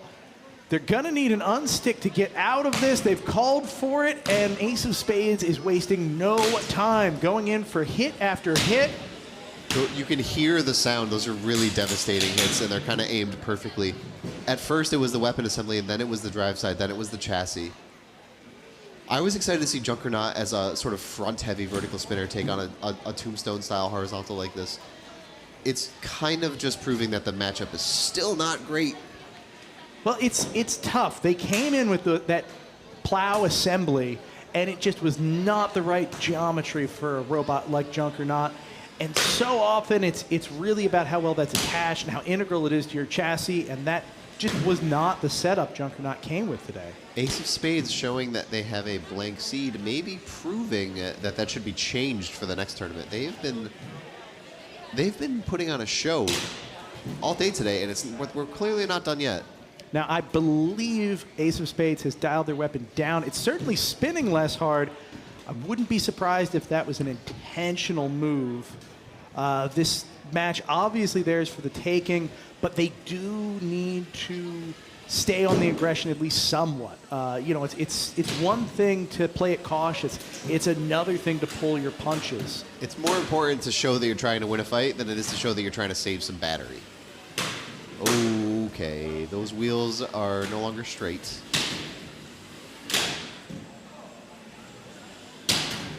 Look at them go. These hits are really stacking up, and now, oh, that is almost insult to injury. The wheels are not spinning at all. The weapon is still spinning a bit. Junkernaut completely immobile now, ending the fights in a way you don't want to end it. That must have been the most direct judge's decision I have seen set up in a long time. It will technically go to the judges, but we can, with complete confidence, say that unfortunately Junkernaut is not going to win that fight. Ace of Spades is going to be taking it home as a 7th seed being taken down by an unranked robot. That is pretty impressive. Absolutely. I really do like that Ace of Spades design shirt they have. I'll make an excuse to make some more Balatro references later when you guys are back in the cage. Fair enough. That was just a great fight by them, a great performance. They were doing a great job of not only aiming their shots, but when you're a horizontal like that with the sort of tombstone style, you can use your drive to get more bite in your attacks by whipping it at them from the side. See that in the replay.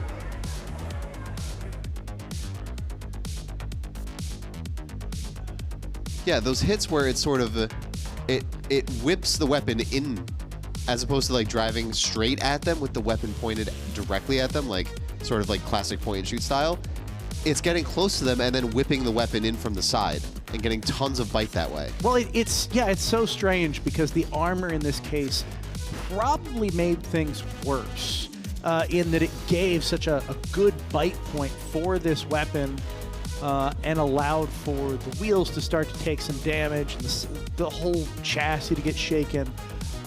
If your armor can't stand up to a hit and just becomes a grip point, it can really backfire. But you don't know till you get into the arena, and Junkernaut just may never have had this particular matchup to know that's how this armor would behave. Absolutely. It's easy to say, oh, all of this on paper, all of this on theory, but then you get in the cage and you take a shot at an angle that you really did not anticipate. Oh, happy birthday. Oh. Well, let's go to Adam and Kyle, their cage side for us now. Thank you guys so much. Muchly appreciated. We are in the bubble rounds right now in the 12-pound and the 3-pound division. Every single fight counts. If you lose your fight, you go home. Yeah. That's the whole premise of the knockout show. So here's how you qualify for the bracket. Yeah, so basically if you win 2, you're in the bracket. If you lose 2, you're out of the bracket. But what happens if you go 0-1, if you go 1-1? If you're 0-1, you're going to face off against someone else who's 0-1 in the redemption rounds. And if you win, you're into the bubble. If you're 1-0, you'll face off against another 1-0 person in the cusp. But if you lose, you're in the bubble. The bubble are those 1-1 robots. Win and they're in, lose and they go home. That's what we're looking at in the 12s. That's where it looks like we just saw Ace of Spades take it home. I said I thought they could take out Prom Hedda earlier. I was wrong, but maybe they'll take him out in the tournament because they probably just advanced. Love that. We've got some more big bot action coming your way.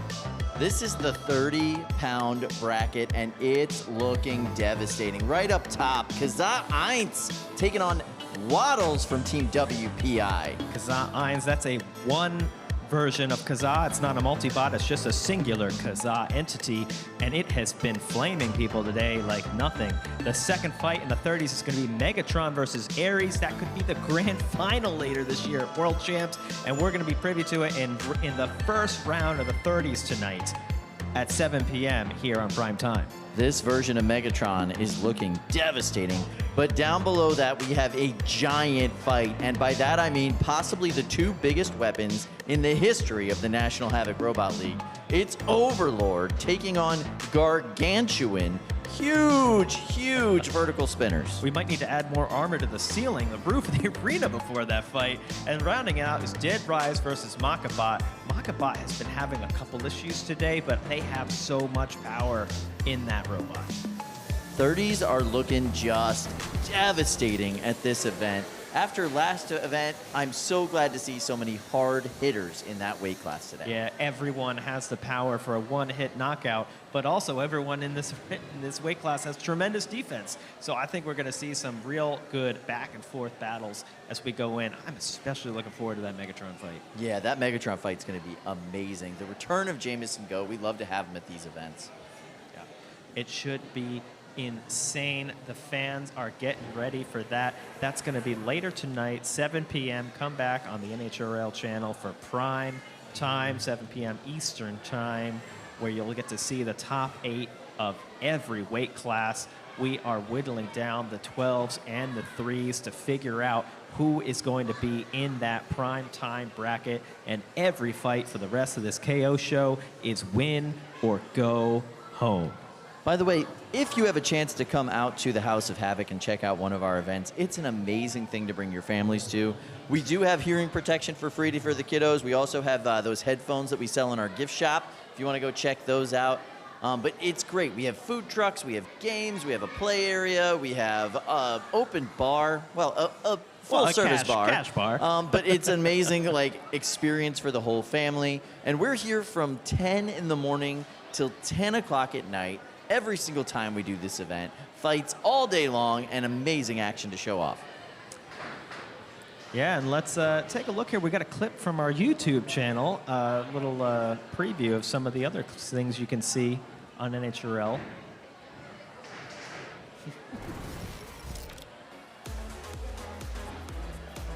Power became our own worst enemy. Our torque reaction was so strong that the robot became unstable, and it kind of caught the floor a little bit, kicked us over into the wall. We ricocheted off the corner. We lost our mass, and then after that, once we got flipped upside down and without the mass, we were just spinning like a dreidel. We started spinning perfectly balanced inside of the shell, and then it spun up to like 1,000 RPM almost instantly from the 25 horsepower of motors we had in there, and it put about somewhere around 1,500 pounds of centrifugal force on the battery door, which, in order to save weight, has been 3D printed and ejected the battery quite forcefully into the wall. Obviously, with Drift, there's two main issues going forward. One is to fix the mast. You know, we overlooked the simple things, and the complicated things ended up working good. The other big one is fixing the stability issues. We should definitely be back with Drift in 2026, and I think it's going to be a big problem if things can put on a great show. Yeah. So if you want to learn more about the robots you're seeing in the arena here, what makes them tick, the people behind them, check out NHRL's YouTube channel. We've got a few of these long-form videos diving into the robots in more detail than we're able to in the live stream, so you get a feel for what goes into building these and putting them in the arena. Absolutely. And dive deeper. You can find all of our competitors on Instagram, Facebook. Oh, you can even find Discord channels about this sport. It's all over the place. It's a really fun kind of extra niche to dive into. Let's check out what's going on in the box right now. Flo might be getting a little bit of a facial here, just a little bit of an ablation.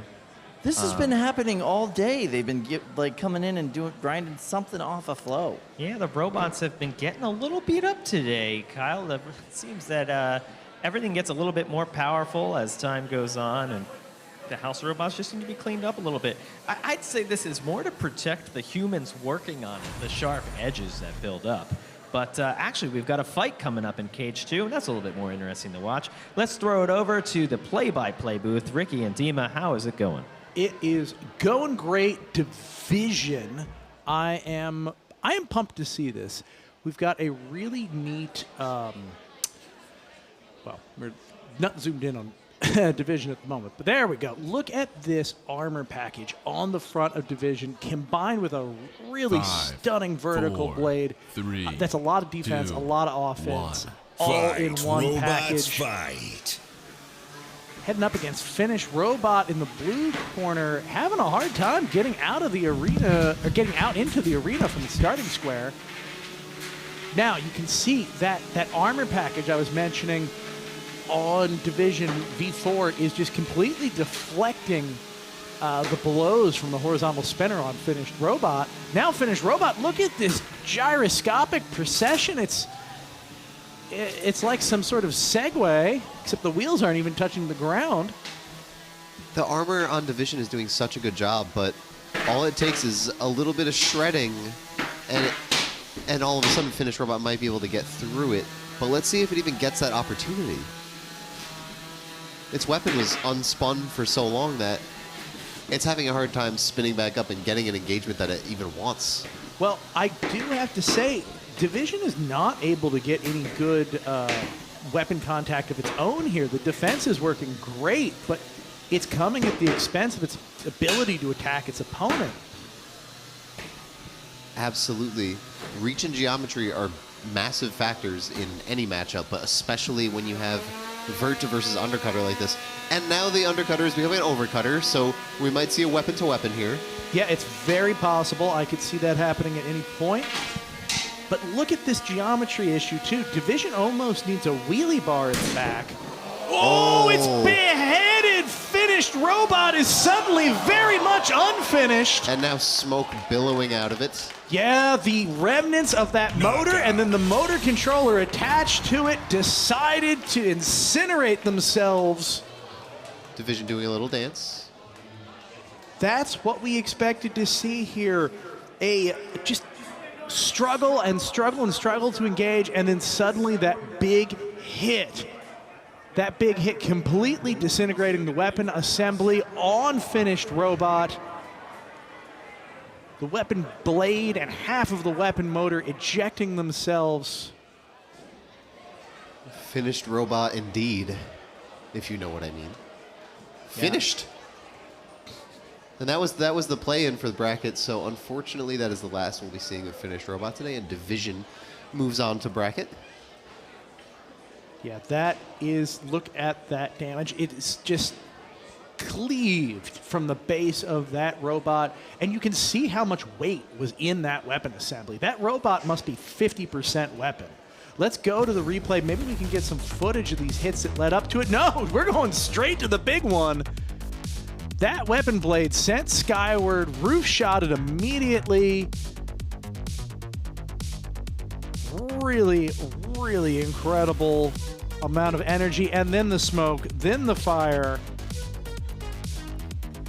Just seeing the weapon decapitated like that, it's part of the appeal of the hub motor is you can design a weapon that doesn't need a complicated assembly. Just the weapon itself sticks right on the motor. The consequence is that a really significant impact like that might take everything off your robot. The weapon blade, the motor itself, just severing it from the assembly. I've lost that way. Yep, sometimes it goes that way, but man, the parts were shedding off that robot like a golden retriever in July. It was just all at once. This big. What I love about it is just the sudden aspect. It was fine. It was fine. It was fine, and then it was very, very much not. Everything's fine until it's not. Like sometimes I compare the sport to boxing and other combat sports a lot. Every punch is fine until one lands clean. That was a hit. That was a hit that hit landed clean. And it's that weird geometry on Division that prevented it for so much of the fight. But one good one. That is all it takes. And you can look at the blade geometry on Finished Robot and see that the whole thing is basically hooks for the weapon on Division to hook into. Yeah. I mean, if it slows down enough to get that bite and to get that hook, it's coming off. It's crazy to think about both of them maximizing bites, but that bite going all into the weapon at that angle, brutal. And it was already inverted, so they were able to, like I said, get that weapon to weapon. If Finished Robot had stayed in the undercutter right side up position, I don't think it goes down like that. But that's not how the fight went. Wild. I am glad that we've got our crew bringing that robot outside. It didn't look to be a battery fire, so hopefully that Finished Robot can go back to being a Finished Robot again relatively quickly. If the flames are localized to the electronics, then usually it doesn't cause as much lasting damage. But either way, they are going to be facing a... Yeah, either way, they're going to be facing a rebuild in the near future. In the meantime, we're going to go to Sam. Sam? Yeah, thank you, Ricky. I'm here with Seth from Division. And Seth, Division has been around since NHRL's inception. What motivates you to stick with one design for so long? I mean, the reason that I do combat robots at all is the same reason that I keep bringing Division back, which is that it's cool and it hits things really freaking hard. And I enjoy it when I finally get the right angle, being able to hit things really hard and throw them into the roof. So that's mostly what keeps me coming back to this guy. I mean, yeah, like you said, Division's been competing since, I think it was like August 2019 at NHRL back in 50 Day Street, where it was like run room with like 20 people and Austin McCord doing the announcing himself. And I've iterated in this spot a lot of times. This is officially version 4.5. My versioning number system is kind of like every time I start the CAD over completely from scratch, I up rev once, and when I make significant changes, I'll go up like a few decimal points. So I had 4.0 here in, I think, January 2024, and 4.5 has been running for about a year and a half since then, with relatively minor changes. I went a little bit more experimental with the last two events that it's been to. This Bailey is only tested one time against Cold Snap, and that was at the, I think it was the WPI event like 3 weeks ago, and it somehow survived for 3 minutes. We're not going to talk about the part my drive motor was no longer in the robot, but it's fine. But yeah, I mean, it's kind of a trade-off, because I know they have to ride pretty far up to get hit by the tooth, but the benefit is that they're not swiping all the screws, attaching everything together on the underside of the robot, and if they're upside down, I can finally get a solid hit. So that's kind of what I was waiting for in this matchup. All right, well, very nicely done. Excellent match. Perhaps the best version of Division yet. And keep it up. Back to y'all. Thank you, Sam. Got a nice crowd gathered around Cage 5. Remember, these are our kind of supplementary cages. We got a lot of our R&D fights, our XP fights, the introductory leagues. Wonderful, wonderful bit of growth over there to see that kind of crowd. And then we're back to Cage 2 in our bowl, our main focal point of the arena of the event. Looks like we've got Updraft going up against Cole. We saw a really impressive performance from Cole just a little bit ago. great to see them back in the box. Yeah, Alex already repaired and ready to go. I want to see that weapon blade spin up once more. I wonder if those are Lego wheels. They look a little familiar. That's not not unheard of to use pre-made tires or wheels from Lego sets. Huh. It is feasible to do when you have a four-wheel drive robot like Cole, especially when it has such a defensive game that it can play. It can reasonably restrict access to those wheels, whereas robots that are going to take more hits on the wheels just by geometry it's a little harder for them to pull that off. I'm glad we get this nice little close-up so I can get a closer look at the four-wheel drive, the weapon assembly, the arm. Oh, take a look, Dima. It's explicitly Lego themed. Yeah. Fight, robots, fight. I know the colors you pointed out, but it actually has the brick texture on top. Oh yeah, and it's themed after the Lego Ninjago theme. Yeah, I didn't know how deep the theming went. You see updraft front flip over and over again like that. These are engages. It's not even necessarily winning. Oh, and down goes the spinner on updraft. Cole looking for a kill shot. Oh, I wouldn't take that. I wouldn't run it right into the butt No, it was beater. close, but that spinner ended up hitting the arena wall and jamming. That was a solid hit on the top of Updraft. You can see Updraft is running major armor upgrades for this fight. A nice sheet of what appears to be titanium on top of its top armor. As is common against these hammer saws. That is a great shot right there if you can get it. Nice. Oh, but those hits are bouncing off of the titanium. However, they are digging into the plastic armor to either side of the titanium. Okay, both of them jockeying for some good positioning. Cole winning out, except unless... Yeah, I'm impressed by the pushing power on Updraft right now. Cole might be able to get under its opponent, but if... Oh! And the titanium has come loose! The battery is exposed! Tap out. Immediate tap out. Immediate tap out from Updraft. That gives a relatively easy win from Cole. That was a tap out before things got any worse. Once you're so exposed like that, so unarmored, all it takes is one shot, not even with the blade spinning, just to throw something into that battery and you are kaput. So that was a wise tap out, I think. Yeah, I can't blame them for a tap out like this, especially when they immediately suffered a hit that if it just happened one more time would have been their death knell. That's really all it would take for me. It's one thing, it's like, are they going to get the shot they need to kill me? I don't know. It's another thing when they've already got it teed up. And, those knells are ringing. And you can just think to yourself, no, I'm good. Yeah, no, I don't need you to show me that you can do what I know you can do. Yeah. And that's what that was. That was a great fight. It was. And, I mean, we have seen some really impressive work from Cole today. I'm really eager to see how it goes for the rest of the event.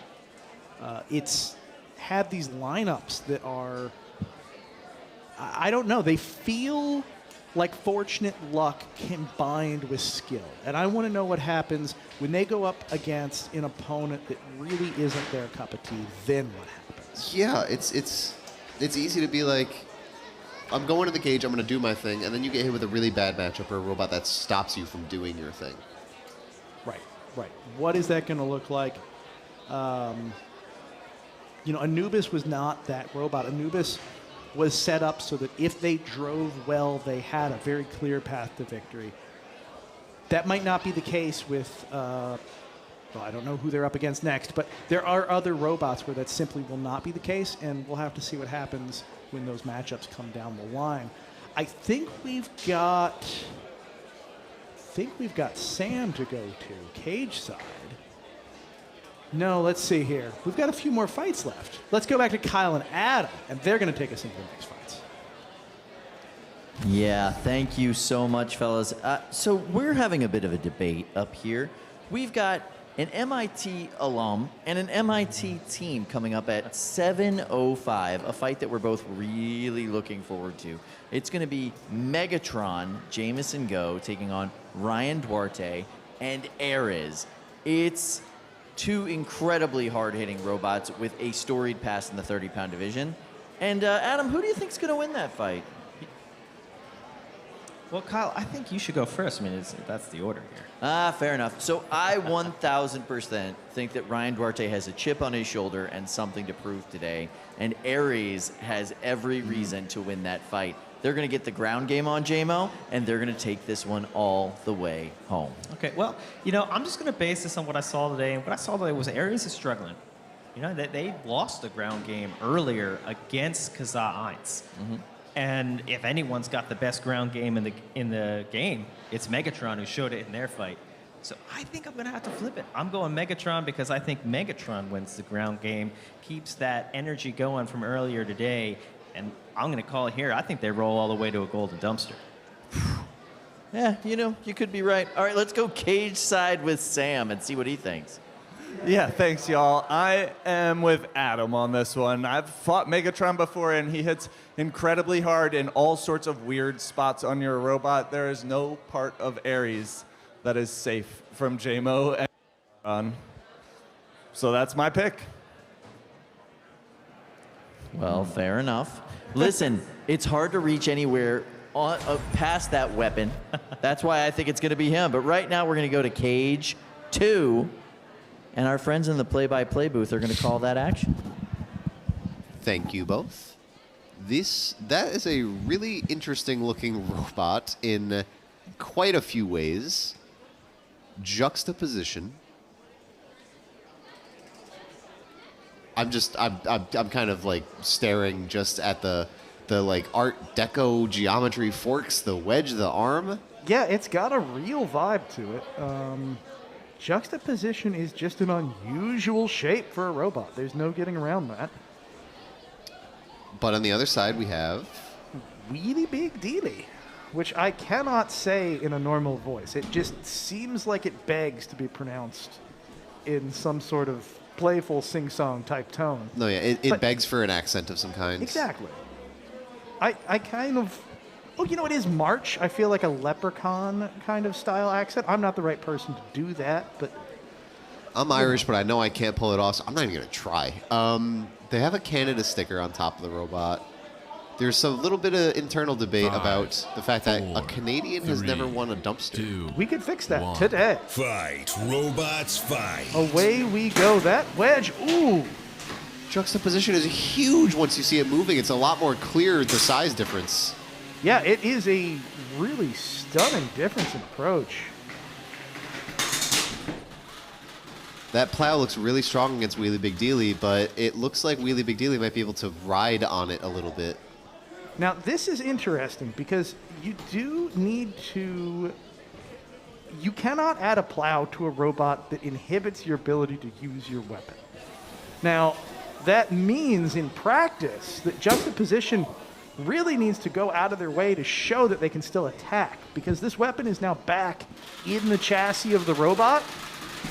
They need to prove that they haven't put it too far back in the robot, or it becomes a rules issue and a integrity issue. However, they do seem to be doing a good job of that. They've lined up several hits already. Yeah, the arm is small, but I can see it in this fight working just as long as they get Wheelie Big Dealie sort of on top of them at that right angle. That's just looks like it's an inch or so short.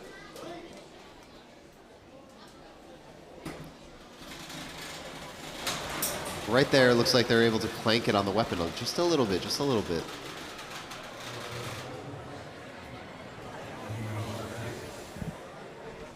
This aggressive driving is working in their favor when it comes to controlling the pace of the fight, but they're not really scoring any sort of damage. They're not really showing that that weapon is quite effective. On the other hand, Wheelie Big Dealie's weapon is not effective because it's not working. Unless... Spoke too soon. We're back up and running now. One interesting thing is the fact that the forks are so propped up off the ground that they're really hard to undercut.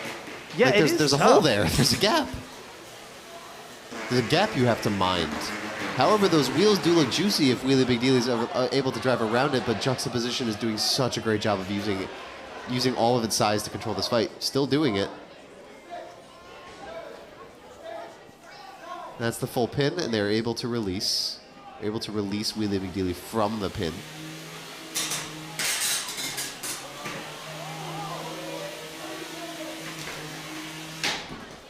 Bouncing off the wall, pinballing a little bit. Doesn't look like Wheelie Big Dealie can get that much their own damage yet. I haven't really seen Juxtaposition take any damage. I almost wonder if its weapon isn't able to spin because of a decision that it made.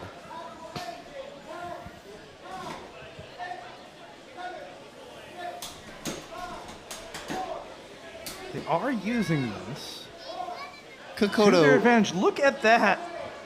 That is substantial hattage right now. Kokoto trying to signal to the ref that he was attempting to release that pin at the very end.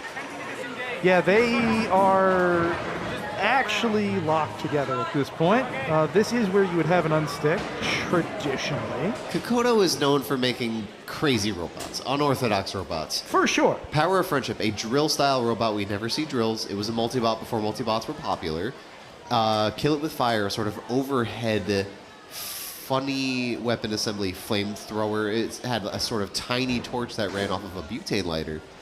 And a serial killer known for using cereal boxes to sort of grab the opponent and hold them in place. Serial killer, a favorite of mine, personally. Oh, me too. Just a real deep love for serial killer. And now we're treated to Juxtaposition, which has very, very strange geometry. Not just in the weapon, not just in the forks, but basically the whole robot. I'm a fan. I'm really, really, really loving the jacket, though, from Sean Queck on Wheelie Big Dealie. I am jealous of that Big Mac jacket. It's like a letter jacket, but yeah. No, I mean, I think you said it. The best way to put it is I'm loving it. Arches on the back. Mm-hmm. Big Mac's in the front. Styling, profiling. Woo! Hey, if it looks good, it looks good. Yeah, if it looks good, send it. That's what we say in the pits and in the wardrobe.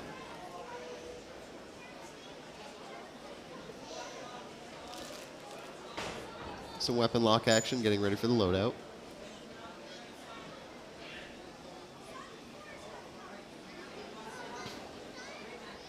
Some really interesting design choices for Juxtaposition, but I guess we see some of the downsides in that the weapon arm and the blade are genuinely short enough to make engaging with it difficult. Yeah, it's honestly, that is a weapon that I do think needs a careful eye. That is a very abusable weapon geometry, and with our new rules this year, we do require weapons to be used in good faith. It's a specific thing we check for. There's a process associated with it.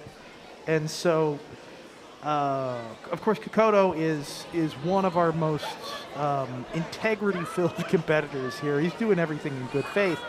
But it doesn't mean he doesn't have to be careful. So I know folks will be keeping a close eye on it, even if we have the utmost confidence in it being used well, because sometimes it's tempting, because it's one of the few times that you have an opportunity to act in bad faith, you know? Yes. And you can do it accidentally, in which case bad faith maybe is the wrong term, but not in the spirit of the rules. An opportunity to do the wrong thing, as opposed to doing the right thing. Right. So it's one of these things that we gotta just be careful with. So let's take a look. Oh my goodness, Dima. We've got the prime time pits starting to fill up. So for those at home that might not know, once you punch your ticket into the primetime show, that is to say, once your robot has qualified for the main bracket here at NHRL, you get promoted. You go from the cheap plastic tables in the main pits to these lovely workbenches in the primetime pits. We are able to check in with our sky cam and see how you're doing. We're able to get a much better view, a much closer idea of what's going on as competitors repair their robots and get them ready for their next fight. It's a little bit of a badge of honor. It's a feather in your cap to even have made it to this point, and it's always great to see competitors start to fill out the ranks in the primetime pits. No, it's lovely to see people make it into primetime, into top 8, and just see the competitors like slowly filling up these tables like oh, in events past, oh, the Wall made it, and then watching the Wall sort of Ben Hoxie moving all of his gear, all of his tools, all of his copies of his robots in the primetime tables, and then we got to see him work on it and add that sort of trifold poster that he went with for grand finals. The primetime tables are a nice little treat. You can see all of the top competitors working down to the wire during the competition, making repairs, making config decisions. It's a fun place to be. They start off empty and then they fill out. Well, and it becomes this sort of interest story in and of itself, where you wonder who's going to take that last spot. It's a very visceral and physical representation of making it to the bracket. And of course, with our new Pro Tour that we've introduced, getting into the top 8, which isn't quite the same as making it over to the brackets, this is a big step towards getting that invitation into the Pro League. So for the 30-pound bots, once you're there, you're there. For the other robots, it's one more step, but certainly it's a big milestone on your way to being invited to the first Pro League Combat Robotics event in history. We're going to head over to Adam and Kyle. Guys? Thank you, friends. All right, so we have a ton of great content on our YouTube channel about our different competitors, and we're adding more all the time. Highly recommend you go check that out. We're going to check out a little preview of one of them now. Oh, an excellent hit on Prom Hedda. That did some serious damage. Don Dorfler is my original mentor. Then when Don graduated, Joe came in that immediately following year. For a lot of years, it was me and Joe working hand in hand. He was always the one that got the limelight. I was always the one in the shadows, kind of making sure stuff worked. Definitely looked up to him. In my eyes, he was the greatest driver that I've ever seen, and luckily I was able to be behind him for so many years, but going up against him was definitely intimidating. Zach is facing former mentor Don Derfler and former teammate Joe Derfler. Can apprentice become master?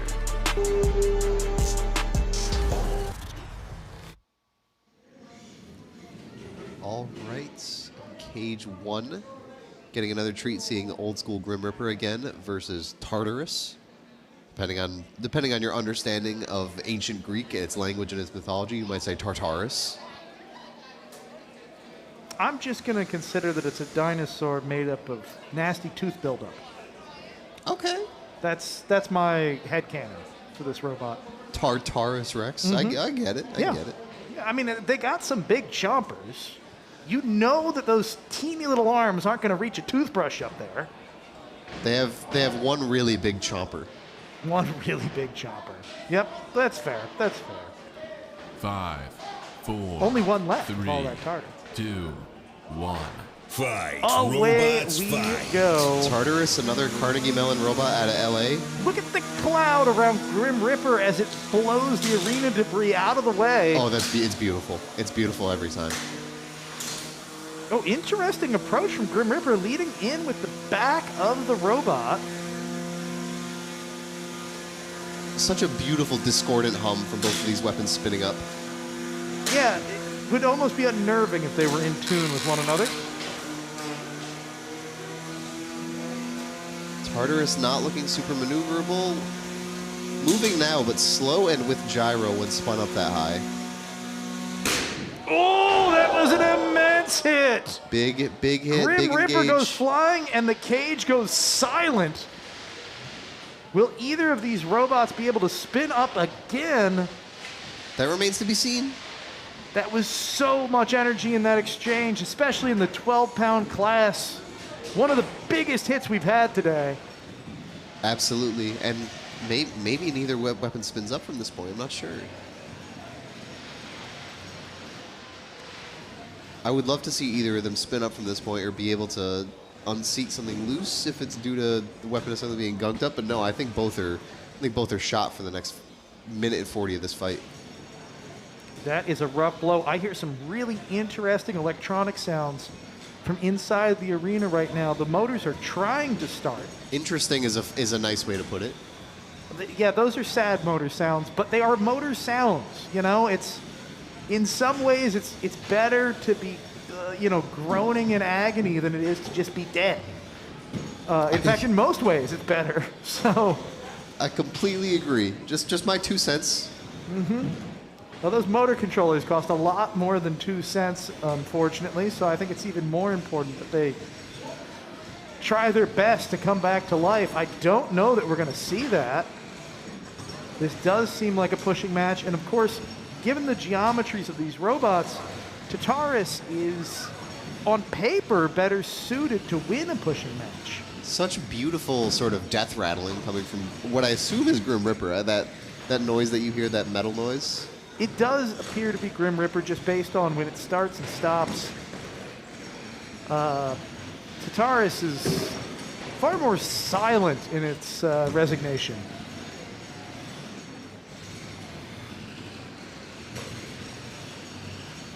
I wonder how the rest of this fight is going to be scored. I wonder how this fight is going to... I assume in the next 15 seconds. I might speak too soon, but I think this is going to the judges. I just don't know who will take it.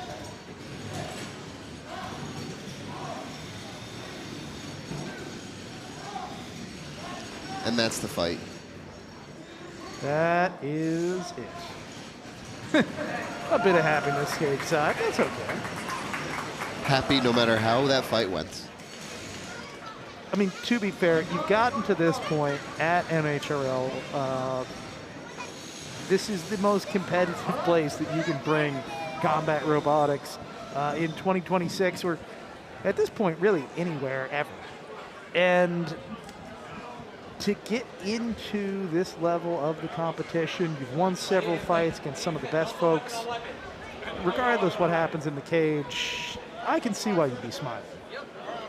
Yeah, I can imagine. Smiling occasion.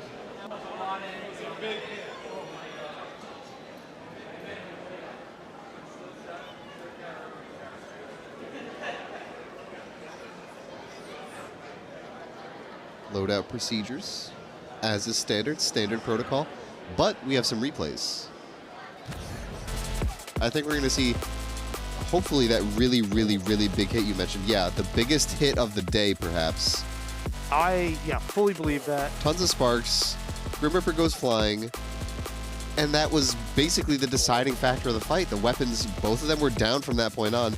It was a matter of positioning and maneuverability, but that one hit was the deciding factor.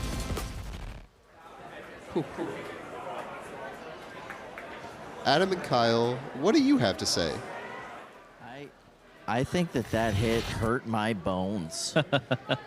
You could feel it out here when that happened. That was a lot. We're going to talk about the basics of the game for our new viewers. This is some Havoc 101 with our resident combat robotics expert, Adam Wrigley. Thanks, Kyle. So what are we doing here in the House of Havoc? Well, first off, you've got 3 weight classes, 3 pounds, 12 pounds, 30 pounds. You're gonna fight within your weight class. We don't have the 30 pounders going up against the 3s. You get 3 minutes per fight, and the goal is simple: destroy your opponent's robot.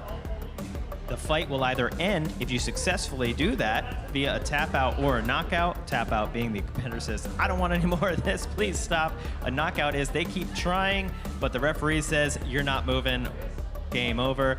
And if both robots can make it for the full 3 minutes, we go to a judge's decision. Each robot will get 1 unstick request per fight. So if you get stuck on the wall, if you get stuck on the floor, if you just kind of get stuck on yourself, you can request the house robot to come up and unstick you. It's an unstick attempt. They get 20 seconds to do that, and once you use it, you lose it. Get stuck a second time, that's gonna be a knockout. The top 8 bots tonight, after they win these fights and keep going and make it to prime time, will be in prime time, and if they fight in prime time, they'll be able to make it to the Pro League. All right, we have some big changes in the judging criteria now this season. Attack, 5 points maximum. More harm equals more points. Harm is the operative word there. Harm doesn't just mean damage to your robot, it also means making that robot inoperable, putting them on a side that makes it hard for them to move, making it more difficult for them to do what they're designed to do.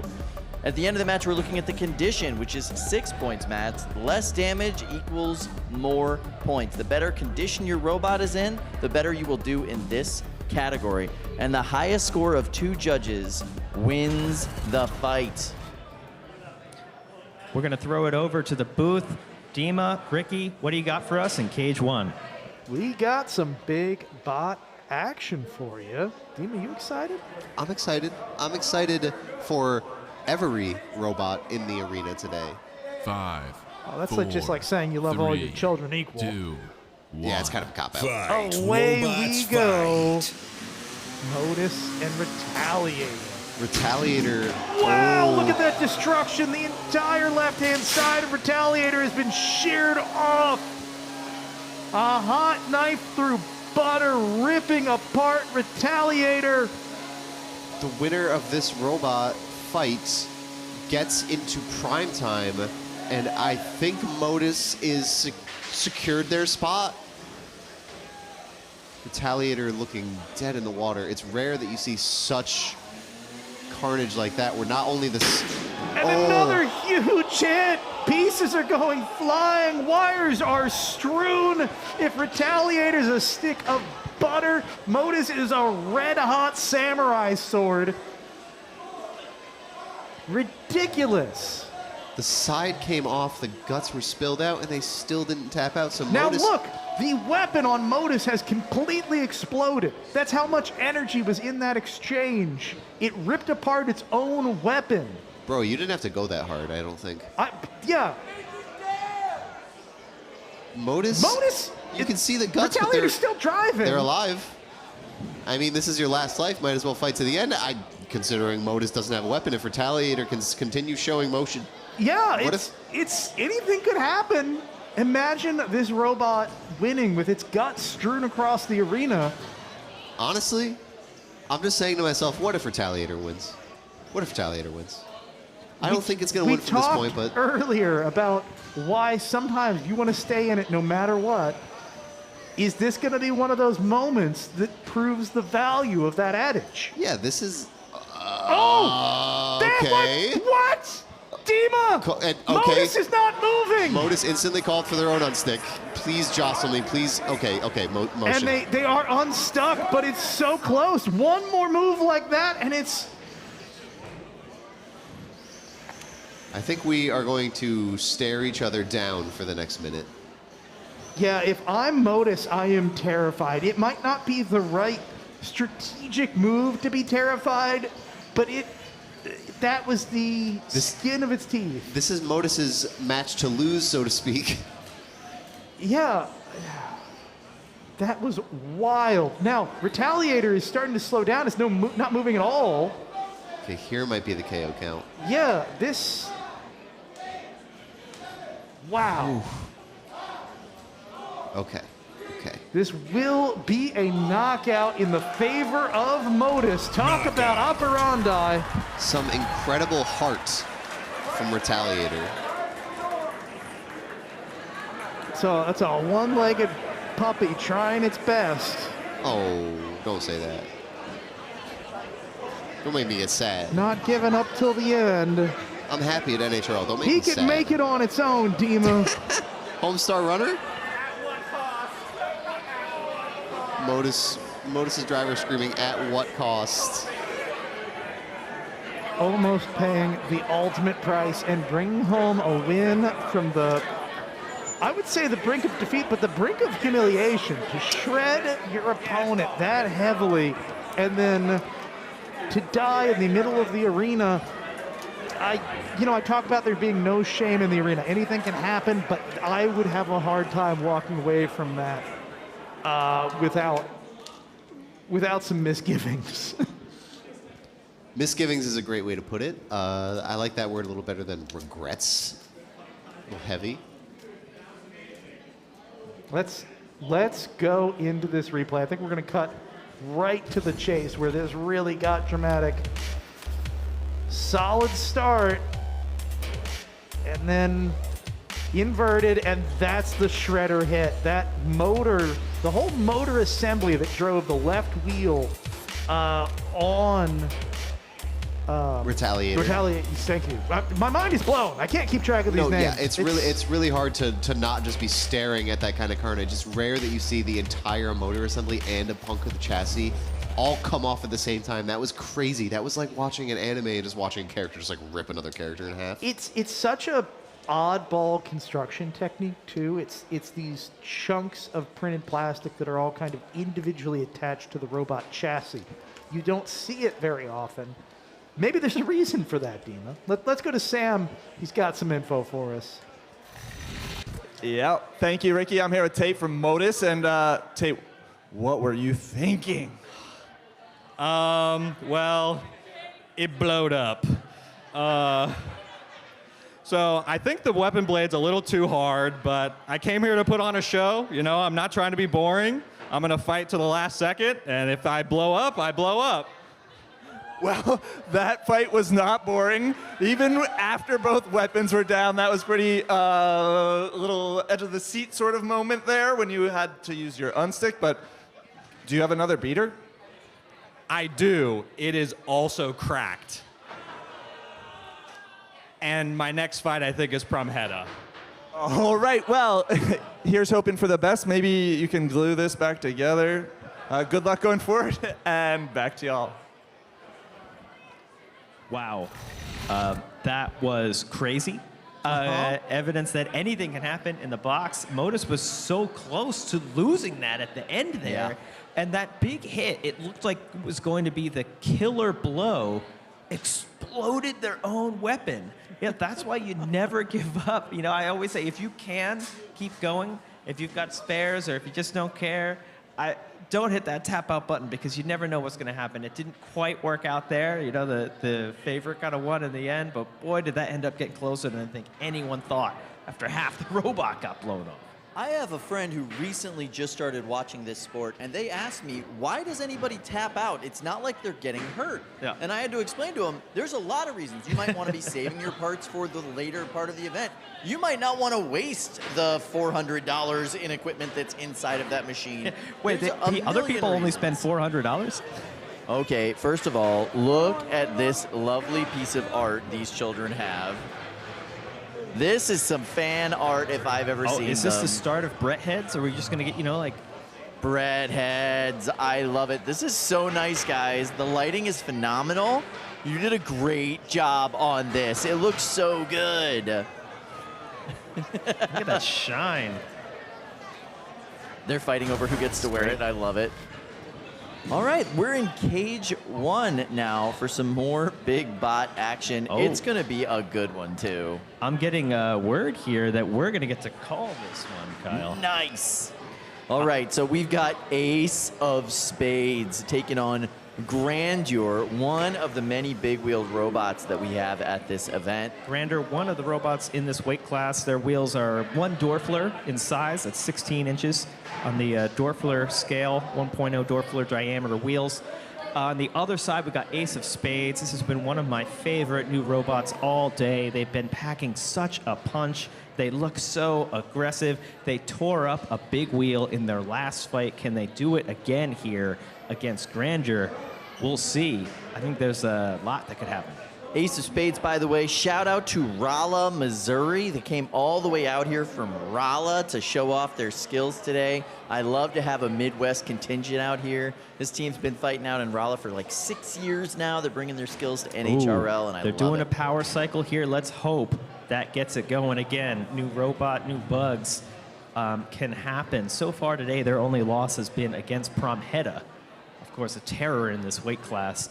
And they have looked top tier against everyone else. Adam, just to clarify for our friends out in the audience, what is a power cycle? Yeah, so a power cycle is turn it off and on again. The first step in any IT recommendation. And just like with your computer, sometimes it just magically fixes your problem for no reason at all. But what it does is it resets your controllers, it resets your receiver. You can try and reconnect. Everything binds at a power on, there's a few seconds of 0 signal it needs to bind. So sometimes when you're... Ooh. So I'm hearing this is a spare robot. The last robot they came out with here didn't work. They tried to get this one working. They threw the battery in, and something is just not binding. And unfortunately, it looks like this is going to be the end of the day for Ace of Spades. And I'm getting confirmation of a forfeit. Yeah. And they are not going to be able to keep going. So given that information, do you think this is a transmitter issue, a speed controller programming issue? What could this possibly be? Yeah, hearing that it's a backup bot, it kind of just didn't work at all. They threw the battery in it. I got to think it's some sort of transmitter receiver binding issue. Yeah. Just, you know, wasn't set up right last minute. You try and get it in there, and it just didn't start up. Such a hard way to lose. A hard way to win, too. You come in, you want to fight. Obviously, you get to keep going. That's nice, but you want to earn it, and it's disappointing for both teams when something like that happens. And to know you've got a powerful robot that didn't work because of something like a receiver transmitter binding issue is hard. All right, so we're going to pick it up right now from our rundown. Starting up, Prom Hedda is in command. Yeah. What a day for them. We just mentioned Ace of Spades only lost until that forfeit was against Prom Hedda. Prom Hedda has looked top tier all day. Yeah, absolutely. Zach Knight driving on point. He's been juggling opponents, tearing them apart. He's here with a big wheel configuration in case he has to fight one of the 70,000 big wheels. Anti-big wheel configuration. Anti-big wheel configurations. That's right. That's right. One of the new rules this year, you can't change the diameter of your wheel that drastically. That would be A would be little against the absurd. rules. Yeah, it would be a little absurd. But you can still have your, reconfigurable weapons. That's Yeah. still allowed. All right, so we're also going to talk about a bot that is comfortably now in #1 position down at that 3-pound weight class. The Wall Part 2 has had a heck of a 2026 already. They've won, 3 competitions so far this year? They're the #1 seed in today's tournament. They're the #1 ranked 3-pounder in the world right now, coming off the win in their last tournament here at NHRL. They did have a slightly uncomfortable morning, having a loss, having a battery fire in the pits, but as any strong team does, they've overcome that, and they've made it to the tournament. And we're going to talk about the return of Ryan Duarte, Team MIT, Combat Robotics, and Ares. Ryan said last year he would retire if he won that golden dumpster, the golden Brett with Ares. And guess what? He didn't win it. Yeah, so he's back. He's back. He's got a chip on his shoulder, and he's got a heck of a lot to prove. Yeah. Ares is having a weird day. A rough day, and they already lost to Kazaa Eins earlier today. So to move on to the next topic, Kazaa Eins is a different version of Kazaa Light, new robot that's running as a single robot, not a multi-bot. You normally see Kazaa Light running as a pair of 20-pound robots. They get that weight bonus. Today, Kazaa Eins is running as a single 30-pound robot. More armor, more forks, more configs, more flame. And they have looked red hot earlier today, taking out Ares in a pretty dominant performance for them, although it did go to the judges. So Kazaa on a roll, Ares maybe with more to prove as we head into prime time later with the 30s. And we also want to mention our Brett Zone coverage. Now, at the beginning of the day, the only place to watch these preliminary rounds is in the Brett Zone. But for the rest of the day, the Brett Zone is where you can go to get every single camera angle of every single fight. You can create your own content out of it. You can put together your own clips. It's amazing. Yeah, that's brettzone.com, and that's every fight ever, not just today. Wild amount of content there. This is our VIP area, by the way. You are right up against 5 and 6, these cages where 3-pound qualifying matchups happen all throughout the beginning parts of the day. This is a great place, too. It's a little bit quieter. You have some couches. You have some food ordering ability. You've got free snacks. If you're coming to the National Havoc Robot League, I highly recommend escaping up these VIP tickets. Plus, you get other amenities. You get tours. You get free access to the pot driving experience. It's fantastic. Get a tour of the pits. You get to meet the builders who are here. A lot of ones you might have seen on TV compete here. You can say hi in person in the pits, see the robots behind the scenes. and you're right up against cage 4 here, the big box with the big bots fighting. If you think about going to a game, you might sit in the grandstands, you might sit in the box. These are the box seats of NHRL. Yeah, luxurious. There is nothing like eating your lunch right next to cage 4 too. When those bots are hitting each other and slamming right into the cage in front of you, it's really hard to keep that soda from spilling all over the floor. All right, so we are now going to go over to cage 2, where our friends Dima and Ricky are going to call this action for us. Dima, Ricky, what's up? Thank you as always, Kyle. What's up is I'm about to see Titanium Hwhite versus Red Herring in cage 2. Okay. I was about to tell everybody, let's get excited for some fire, but a quick weapons test did it for me. Classic sort of torch-style flamethrower wants to pin you and then emit flame. Very focused, a smaller flame than you might see on some other 3-pound robots like Mixtape or Clyde, but devastating nonetheless. And I love the Bob Ross theme. You can see it on the side, those little mountains, those little trees. 2, 1. Fight, robots, fight. Titanium, okay. Red Herring is going to try to get as much carnage as it can early, as many hits as it can to stop Titanium Hwhite from pinning it and then emitting the flame that it wants to use to control the fight. These hits look like they're at a pretty bad angle for Titanium Hwhite's geometry. It's not getting sent away, it's getting popped up, which leaves plenty of opportunity to get under it and keep juggling it. And I think Brighton Lee, the driver of Red Herring, realizes that and is staying on top of the sort of aggression game plan. You can't let Titanium Hwhite dictate the pace of the fight, because one or two pins is all it might take for it to burn some really critical components on you.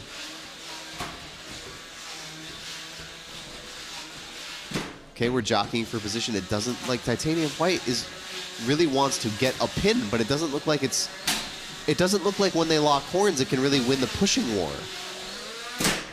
That's not where this archetype wants to be. Interesting, turning on the flame just to try to get some of the priority, some of the advantage on its side.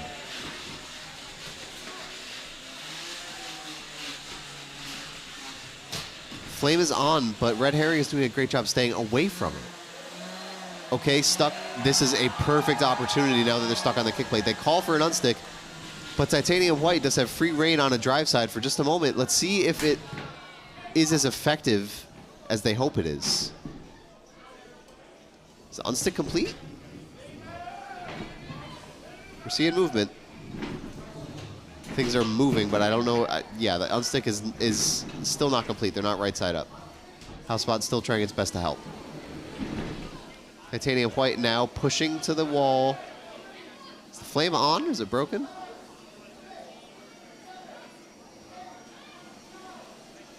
All right, let them go. And if they can't move, oh, they went right back in. That would have been a KO countdown, in my opinion.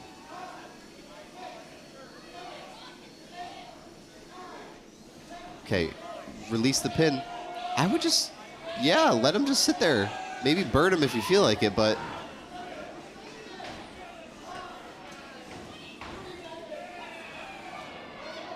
no motion. That's got to be a KO countdown, right? 8, 7, yeah. 5, 4. If Brian Mendocino, driver of Titanium Hwhite, decides to, if they decided to keep interfering or scoop them back up off the wall or keep burning them, then it stops the KO countdown. You have to let them sit there and not show motion to prove that it is a KO. Great job by both drivers. I think both drivers sort of executed game plans properly and adapted to the changing conditions in the match, but the deciding factor in the fight was Red Herring's geometry and whether or not they could continue moving and not get stuck. Some of these four-wheel drive vert shapes with a big weapon like that, they don't invert the best. And it's not just a matter of inverting, it's a matter of staying right side up and being near the kick plate. If you're near the kick plate, that's a place for you to get stuck. All right, let's see some replays here. Yeah, the hits very early on. Red Herring was looking super dominant at the start of this fight. Just pop them up. try to get some combos going. Didn't get a combo every time. Here's the burn that Titanium Hwhite wanted before the unstick was called for. When the lights turn blue, that means you know that the house bot's coming, the unstick was called. They got a burn on the drive side. It didn't seem to matter as much as those sticks at the end. But Sam is cage side with Brian right now. Sam, what do you have to tell us? Yes, thank you, Dima. I'm here with Brian from Titanium Hwhite, and you just won that match, and you almost kept it going for the full 3 minutes. Can you talk about that a bit? Yeah, I got a little caught in the moment there, Sam. I probably could have let him ride on the rail there and let him get count out because he had already used his first unstick. But I saw his weapon belt exposed, and I really wanted to go in there and get it, and I kind of re-engaged without thinking. And I kind of learned from that, and I backed off, and I just kind of sat off to the side and let the clock run out, and I'll take the win. And, well, congratulations on the win. Do you have a lot of repairs to do? I don't know. This is the first time the torches have completely stopped working by the end of the match, so I got to go in there. I'm noticing a little cut right here. First time somebody's actually gone through the wall on this. He might have sniped my Y harness for the servos that control that. Gonna have to get the lid off and find out. All right, and is this the farthest you've made it in an NHRL tournament with Titanium Hwhite? Is this going into prime time? I believe so. Yes, it is. First time. All right, well, congratulations, and good luck going forward. Back to y'all. I am happy to be the y'all in this situation. My name is Kyle Crows. I'm standing here with Adam Wrigley. Look at the hair on that guy. Yeah, thanks, Kyle. I'm excited to see Titanium Hwhite later tonight in primetime at 7 p.m. back here on the channel. I can't believe they've never made it to primetime before. That's absurd. Is wild. Such a cool robot, like a classic robot here at the National Havoc Robot League as far as I'm concerned. If you've been enjoying robots like Titanium Hwhite, don't forget to like and subscribe to the YouTube channel. I know it's cheesy, but it does help us out in getting more viewers, and we can't keep doing this without fans like you tuning in, watching, coming, and seeing us in person. You're a huge part of this as much as the builders are. So thank you for your support. Thanks for watching, and please like and subscribe. Absolutely. And I just found out we get the honor of calling this epic matchup. Ooh, that must be a reward for my plug. I think it is a reward for your plug. You're absolutely right. This is the best 3-pound combat robot in the world right now, going up against a really fun offering from Zach Knight. 2, 1. Fight, robots, fight. The Wall Part 2, your reigning and defending champion, and he is getting tossed by Zach Knight. He is losing the ground game, and that is a big part of the Wall's success, just getting toyed with here. That is a 4.5-pound robot getting thrown into the ceiling like nothing, but fighting back here. Uh-oh. Having a hard time self-righting there. That is not good. No way, not this early in the matchup. That's not great at all. That's also not normal. Something must be wrong in that weapon arm. They can usually self-right very quickly. Oh, Zach waited for the unstick and now came in for a classic Zach Knight juggle volley hit. Can't unstick in reverse either. Something is definitely wrong with that arm. Now stuck in the down position. They requested the unstick. They're running out of time. If they're not flipped back over, oh, it's so close, and that's it. Lunatic is 28th seed at this event because Zach has not been bringing it to NHRL very often. But never discount Zach Knight's driving in any situation. Zach Knight at 28 seed is going to have a massive upset against the Wall. Going in for some hits here, maybe playing nice, trying to self-right, keep this fight going. But with 1 minute and 40 seconds left, if the Wall doesn't self-right here, that is the count out to end it. And you can see Zach Knight's fiance Ashley there calling with him, giving him some coaching during this matchup, and boy, that juggle volley he had flipping them over, that is what did it. Something got tweaked in that weapon assembly. That is not normal for the Wall. What if Zach Knight qualifies, heck, dumpsters in 2 weight classes today? Wow. Wow. After a showing like that against the #1 seed, it is not out of the question. That was a dominant performance, too. They didn't just win a close judge's decision. They knocked them out. He was able to get the ground game, and then from that point on, those juggling volley hits over and over again. And once they were no longer able to self-right, I mean, the wall is just too big to be upside down.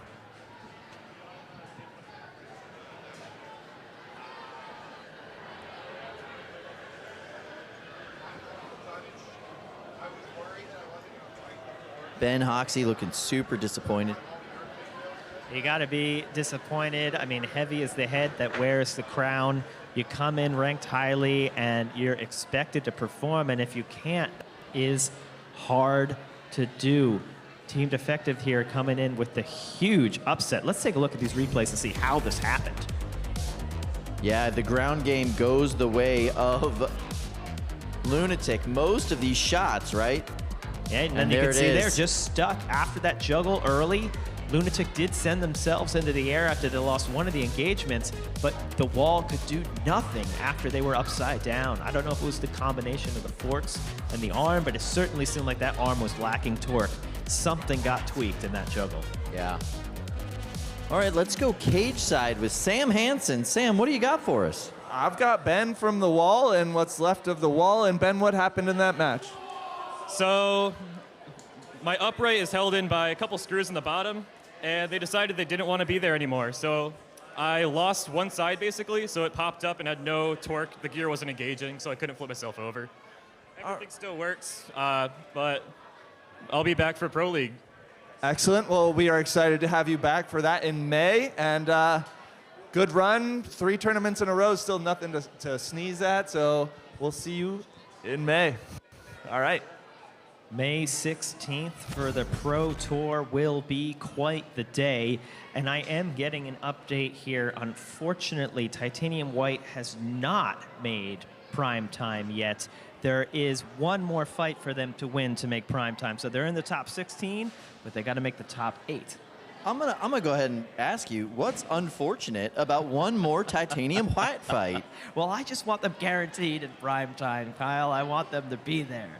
But if we can get one more win out of it before then, that's all the better. They've been putting on some really great shows for us today, too. The damage that they do is so concentrated and fun. The melting that they do on those opponents is just so glorious. They're great. Oh, this just in, breaking news. Officially, we have your 12-pound bracket for prime time, and we are starting it off hot. It's Prom Hedda going up against Modus, top of the realm. That is going to be epic. I cannot wait to see it. Modus is a new bot that's been very impressive today, going up against one of the all-time greats. That will be amazing to kick it off. Carolina Reaper, very hot, going up against another robot, V1. V1 all the way from Rolla, Missouri. They've been doing a great job today in the matches that we've seen. RoboCat going up against the Grim Ripper. I am very much so looking forward to that. Grim Ripper really putting on some shows today. Is today the day they get their dumpster? Grim Ripper has been coming and looking impressive every month, and I really can't wait for it to be their day. The last fight in the bracket is Void going up against Grander. That means we're going to be getting a big wheel configuration, an anti-big wheel configuration from Void. I got to see it up in the pits. It looks sharp. It looks nasty. That's going to be a really fun fight. Can Grandeur deal with the onslaught? We will find out later on tonight. We're going to throw it over to Cage 2. Dima, what do we got? We have my brother driving my... He's looking at the camera instantly. Driving my robot, our robot, I guess we have to share, TurboFIEND, versus King Snake. Julian, if you're listening, don't. Focus. Lock in. Dude, I need you to take this home, brother. I know you're evil, but I still kind of like you a little bit. TurboFIEND, I have more insider knowledge about this bot than anybody else on the commentary team, but I don't want to give away too many secrets. Just say it's durable. Other commentators have called it a big rubber doll. It's demonic. It has a deceptively powerful weapon. It seems like today it's being put through the Vert Gauntlet. 5. Many different kinds, multis, configurations. 3, 2, 1. Fight, robots, fight. Ooh, King Snake, no slouch on speed. That was a great box rush. However, Julian is staying cool with his back to the wall a little bit, making King Snake come to him and then winning that engage. Looks like they both have a pretty even ground game. TurboFIEND does have a tendency to do-si-do like that. Ooh, mutual exchange. TurboFIEND is... looks like it is the one losing control on these engages, getting flipped onto its head. I think it's the angle of some of these higher up verts, like what King Snake has. Julian's trying to angle for a pin here, I think.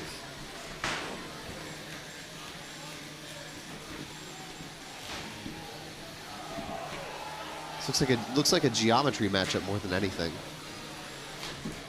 It's easy to be like, this isn't how I would do it, but this looks pretty similar to how I would drive this matchup. Try to push, yes, push him up against the wall. Great job staying square, keeping the weapon facing King Snake. I'm biased on this one. I really, really, really, really want TurboFIEND to win.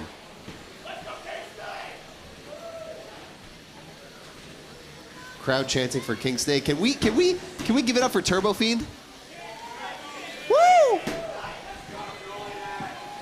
Thanks, guys. Appreciate it.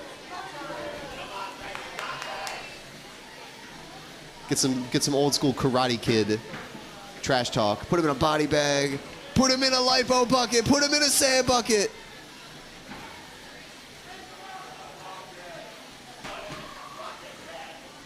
Neither of them are... looks like they have the upper hand on these engages. I'm curious to see how the last minute goes.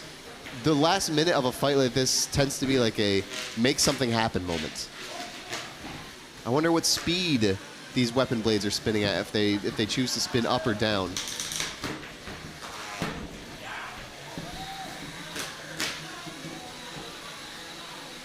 Nice, nice, nice. More pushing.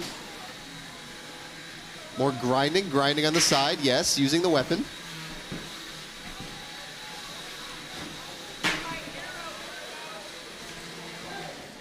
Nice.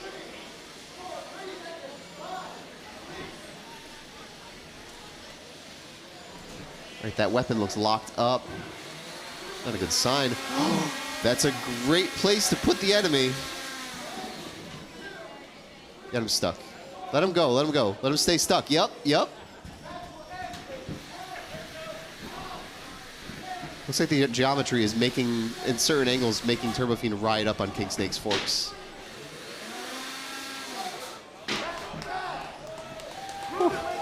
Okay, goes to the judges.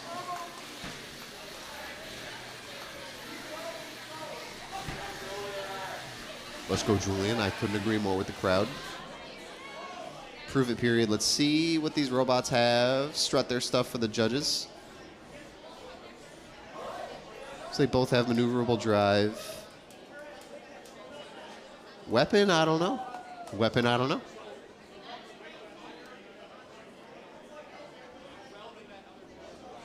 I think I have an idea of how the judges would score that. I think I have an idea of who was more aggressive during that fight. Who was taking more engages.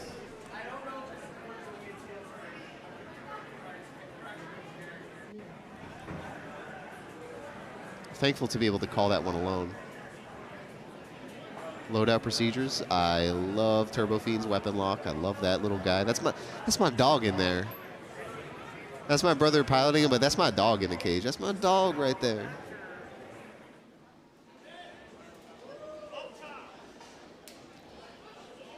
King Snake high-fiving their teammates on the outside.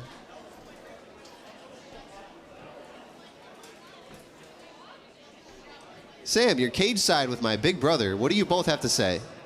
I am Dima. Thank you so much. I'm here with Julian of TurboFIEND this time. And Julian, what's the difference between piloting TurboFIEND and Mako? Piloting TurboFIEND is a lot more fun, if I'm honest. It's a lot easier. I just got to drive at him. And if my weapon stays on, I just keep hitting him. It's a lot less to think about. I get to, do some more fun maneuvers instead of just sitting there and only trying to live and die by the fork. And do you know why your weapon stopped working? How dare you ask me that? How dare you ask me that? In my time of strife, I think it's because he hit my hub motor. But I've got plans to fix that. Don't you worry. I'm coming back. If he beat me, I'm coming back. You're gonna have to throw me out of this building. All right. Well, Julian might need to be thrown out of this building because that one's going to the judges, and it's gonna be tough for TurboFIEND. But back to you, Dima. Thank you, Sam. Kind of sad to hear that I'll have to continue sharing my robot. If he loses, he'll be back. He'll be back with my favorite toy in the whole world, TurboFIEND. For those that don't know, we drove a friendly lifter version of TurboFIEND called TurboFriend. And once we were sick of driving the lifter, we thought, okay, let's make something different. We made the evil version. We made TurboFIEND, and it won a dumpster in October of 2024. And I'd run it since, but now that I'm back in the booth pretty much every event, I don't get to drive it much anymore. Now Julian has taken up the mantle, and he said it is really, really, really fun to drive. I think it's an opportunity for a driver to show off their driving skill with a robot like that. There's a lot of angles you can take. There's different in-cage and in-combat decisions you can make. I really, really, really love TurboFIEND. I miss him badly. I have a big smile on my face even watching somebody else drive it, even if it's my most hated person in the world, my older brother. Well, I love him to death. He's just evil now, so. I mean, you heard him yelling. He's a snot-nosed dirtbag. He's mean sucker. But now we're moving on anyway. We have Chainsaw Kitty versus Division. Chainsaw Kitty, I know that there's Chainsaw Kitty fans in the crowd. I know there's Chainsaw Kitty fans in the chat. One of the most popular and iconic robots in NHRL history, period. Any division. Chainsaw Kitty is a name. Kazaya is a name as a pilot. But so is Seth. Seth not only shows up with his own robots, he shows up in other robots by virtue of selling parts, like the hub motor that we just saw in TurboFIEND, the hub motor that houses the weapon assembly. That is a Seth piece. 4, That's Just Cause 3, Robotics right there. 2, 1. Fight, robots, fight. I wonder who's going to take the first weapon-to-weapon engage here. Division's weapon is pretty big, has more reach than Chainsaw Kitty, but I bet Chainsaw Kitty is more maneuverable, faster, and I bet Kazaya, if I had to put money on it, I bet she's the more experienced driver here. Seth has tons of experience, but Kazaya, Kazaya not only has equal and maybe more experience, also has Alex of Usagi as drive coach on their side. Looks like both of them are tussling with each other's ground game before there's really a significant hit. I think it's a matter of gyro, and like that, if one of them loses control, it's a matter of who can snipe the other one while they're gyroing and while control is lost. I think this is a matter of staying cool and looking for the shot rather than trying to force something. Just my opinion. Kazaya focused, locked in. You can see it in their posture. Gets out of there. Their side was exposed to Division for a second, but got out of there, tussled, pushed Division back up on the cage. Seth, what is your answer? Got popped up for a second, stuck on the kick plate for a second. Kazaya looked to get a critical hit on the side. Someone's belt's missing. I don't know whose belt that is. Oh, exposed tummy. Take that shot. My goodness. They're really like getting in each other's faces repeatedly. This is such an interesting ground game with these forks close to the center. Crowd screaming, yeah, because for a brief moment, Division was stuck on the kick plate. Got unstuck by the natural rhythm of the fight before there was an unstead called for, though. Whoa. Uses the house bot. And here we go. You're going to need an unstick, I think. I think I heard a tap out. Yep, I did. I heard Seth tap the glass. And Kazaya, being the iconic driver that they are, immediately signing a fan sign. I am lucky to call Kazaya a friend.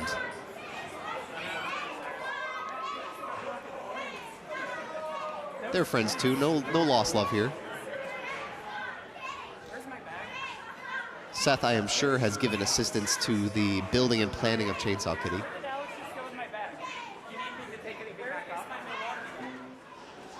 Both robots, you can see a little bit of a post-mortem. This is a boxing match. You see one fighter has taken a lick of damage and one fighter has taken what is essentially a KO. Wires spilling out, something you never, ever, ever want to see. You're seeing it right now.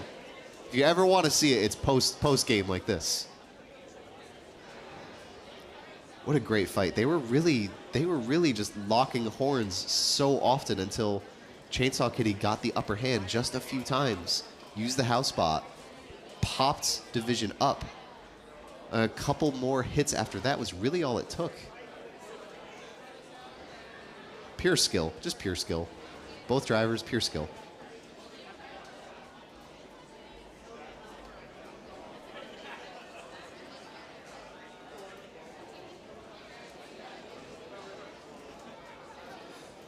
My. Each of them inching closer. Well, now Division is knocked out, but Chainsaw Kitty with the second seed inching closer to the primetime tables and inching closer to a dumpster. Can we get another dumpster for Keziah today in the March events? I think it may be in the cards. I think it's certainly a possibility. I think it's certainly plausible if we're using Mythbusters language. I know we have some Mythbusters fans in this hobby. Loadout process, keep everything safe. Weapon locks. Weapon lock in, turn the robot off in that order. Weapon lock first before anything.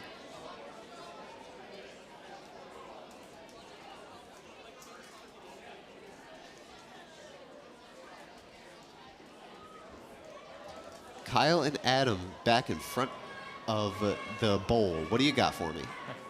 Yeah, I mean, that was quite a fight there. Just Cause Robotics is a major part supplier for a lot of the teams here. So Keziah coming in and dispatching Division for the day is a big win. Yeah. And talk about two builders with two different goals, right? Why does he bring Division here? Because it's fun, because the hits are big, because it's a little bit silly, because it's going to put on a great show. Why did Keziah build Chainsaw Kitty? That thing is optimized to win fights, to win matches. So it's not surprising how that went, but a lot of class on both sides. And Keziah signing the sign right after that matchup, like, come on. Iconic. Well, I think she's having a lot of fun, too. Let's throw it down to Sam, who's got Keziah cage side for a post-fight interview. Thank you, Adam. I do have Keziah from Chainsaw Kitty coming off that dub against Division. And if I recall correctly, Keziah, Division was an inspo originally for Chainsaw Kitty. What's it like fighting that robot now? It's a lot. I mean, Seth is the reason I'm here. He introduced me to NHRL and all his tutorial videos. First Division of Kitty was heavily based off the Division 3. So it's crazy. It's great. I've wanted this to happen for a long time. It was scary. And then this is your first time fighting Division? Yes, I fought Seth Spot Subtraction before, but this is the first time fighting Division. And it's different maths. It's a completely different type of math. You wouldn't get it. All right, well, thank you so much. Good luck going forward, and we can't wait to see your next fight. All right, back to y'all. Thank you so much. It's always good to get an interview in with Keziah. She's one of my favorite competitors here. Just all class and all vicious attacks. And really funny. Genuinely, super funny person. Okay, so we got some more 3-pound action coming your way. And I got to tell you, maybe my favorite young driver in the competition right now. There you see on the right side of your screen, Lars Elliott. He is just all intuitive driving mixed with so much experience for such a young age. And he's really taken a leap in performance over the past year, just nigh unbeatable. Yeah, absolutely incredible to watch.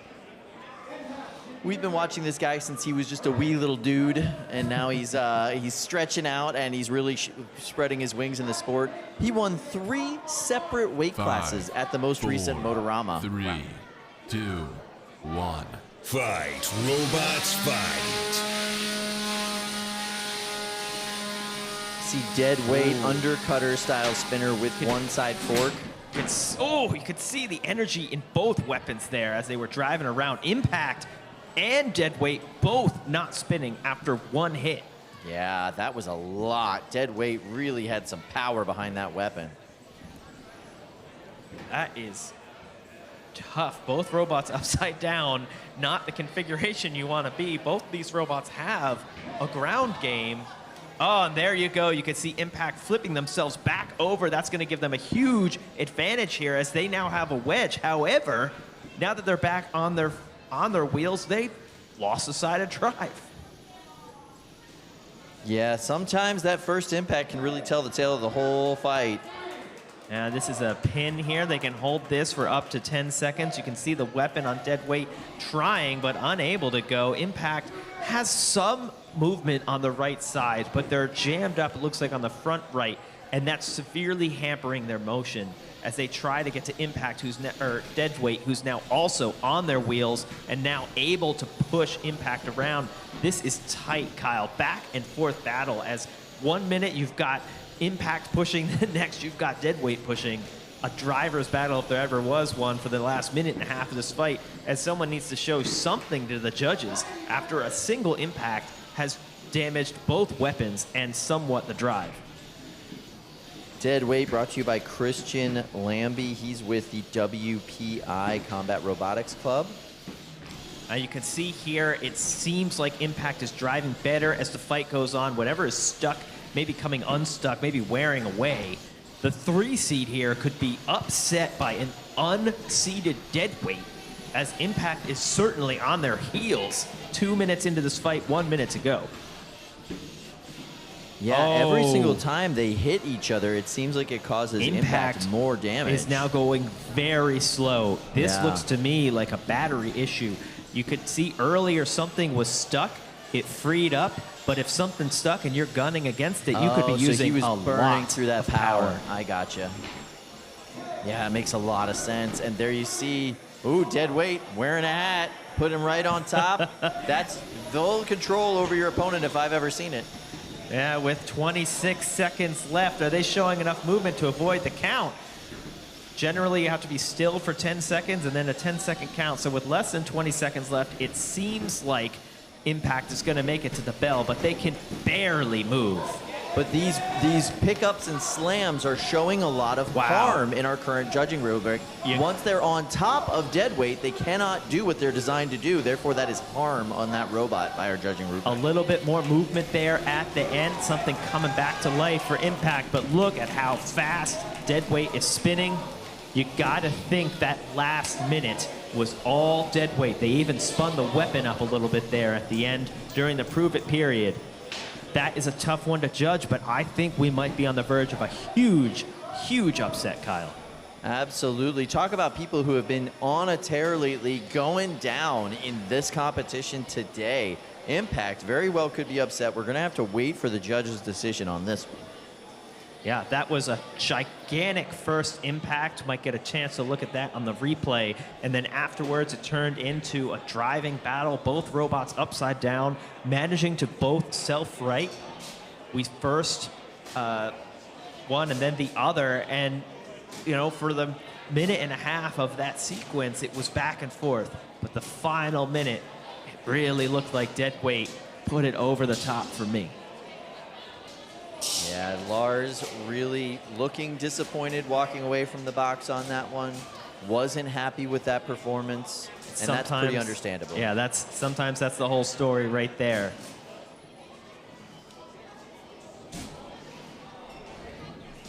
And it looks like we've got a panel swap out in progress right now, which could only mean one thing. We're going to have some fire in this box very soon. We do have our panel swap out countdown. Can they beat our Lexan swap out record? Yeah, so earlier today, you can see it there in the bottom left of the inner panel. We did have a slight damage peel back from the inner sneeze guard layer of the Lexan in a fight. 2 layers here. The outer layer is thicker than the inner layer, and the inner layer basically protects the outer layer. Now, The reason they're replacing this is even though that was a slight damage, good enough to fight with regular robots, we don't want to fight with a flamethrower robot when we have any hole in that inner Lexan. So that's getting swapped before the firefight. Yeah, we like to make sure we have complete enclosure when we have flames in the box. We have a lot of state and federal regulations we have to follow just to show you these amazing firefights. But you know what? We've had a lot of changes this year, and Sam is going to walk us through a few of them in a cool little video package. Sam, what you got for us? Better fights, clearer outcomes, and a stronger experience for both fans and competitors alike. Here's what's new for the 2026 season at the National Havoc Robot League. The 2026 rule set pushes much harder towards using your active weapon to attack and cause actual harm. It's always been this way at NHRL, but now we're doubling down. Why? Because it leads to more entertaining fights, more understandable outcomes, and a better experience overall for everyone both watching and competing. Judging now reflects that philosophy. We've gone from 3 judging categories down to 2, condition and attack. Condition replaces what used to be known as damage, but it's flipped. Instead of getting judged on the damage you do to your opponent, you're now judged on the condition of your robot at the end of the match. Attack replaces control and aggression, and it measures the intensity and frequency of your attacks, and critically, how effective you were at causing harm with your active weapon. Going from 3 categories to 2 will allow us to have faster judges' decisions, more consistency, and a clearer alignment between what happens in the cage and what fans expect the outcome of the match to be. Next up, how you compete. So for 2026, we have 3 distinct competitive paths. Some people enjoy showing up, immediately getting matched up against elite teams, and going 0-2. But that doesn't necessarily make you a better builder, and it isn't necessarily the best on-ramp into the sport of fighting robots. XP creates a softer landing for newcomers, so they get more fights, more experience, and a clear progression towards open tournaments. The opens stay largely the same, but with a more fair ranking system and a registration that prioritizes experienced competitors. The biggest addition for 2026 is the Pro Tour. The Pro Tour is 3 invite-only events. These events feature the absolute best builders in the world, major prizes, and the highest level of competition NHRL has ever seen. If you reach primetime at a qualifying event, you'll earn an invite. You don't have to attend, but we think you'll want to. Pro Tour introduces an NHRL Pro rank, which determines your seeding at the NHRL Pro World Championships. Top 4 at an Open still qualifies you for the World Champs, but your Pro Tour rank determines where you'll start. We want the intensity, the prestige, and energy of Worlds throughout the year, not just at the finale.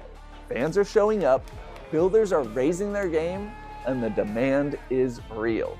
These changes represent the next stage of NHRL's evolution. Stronger rules, clearer competition paths, higher stakes, and bigger stages. We are so excited for this 2026 season, and we can't wait to see what you build. Why do they tease you at the end of every one of those by showing your robot ejecting its batteries and exploding? Well, it was exciting, but you know what else is exciting, Kyle?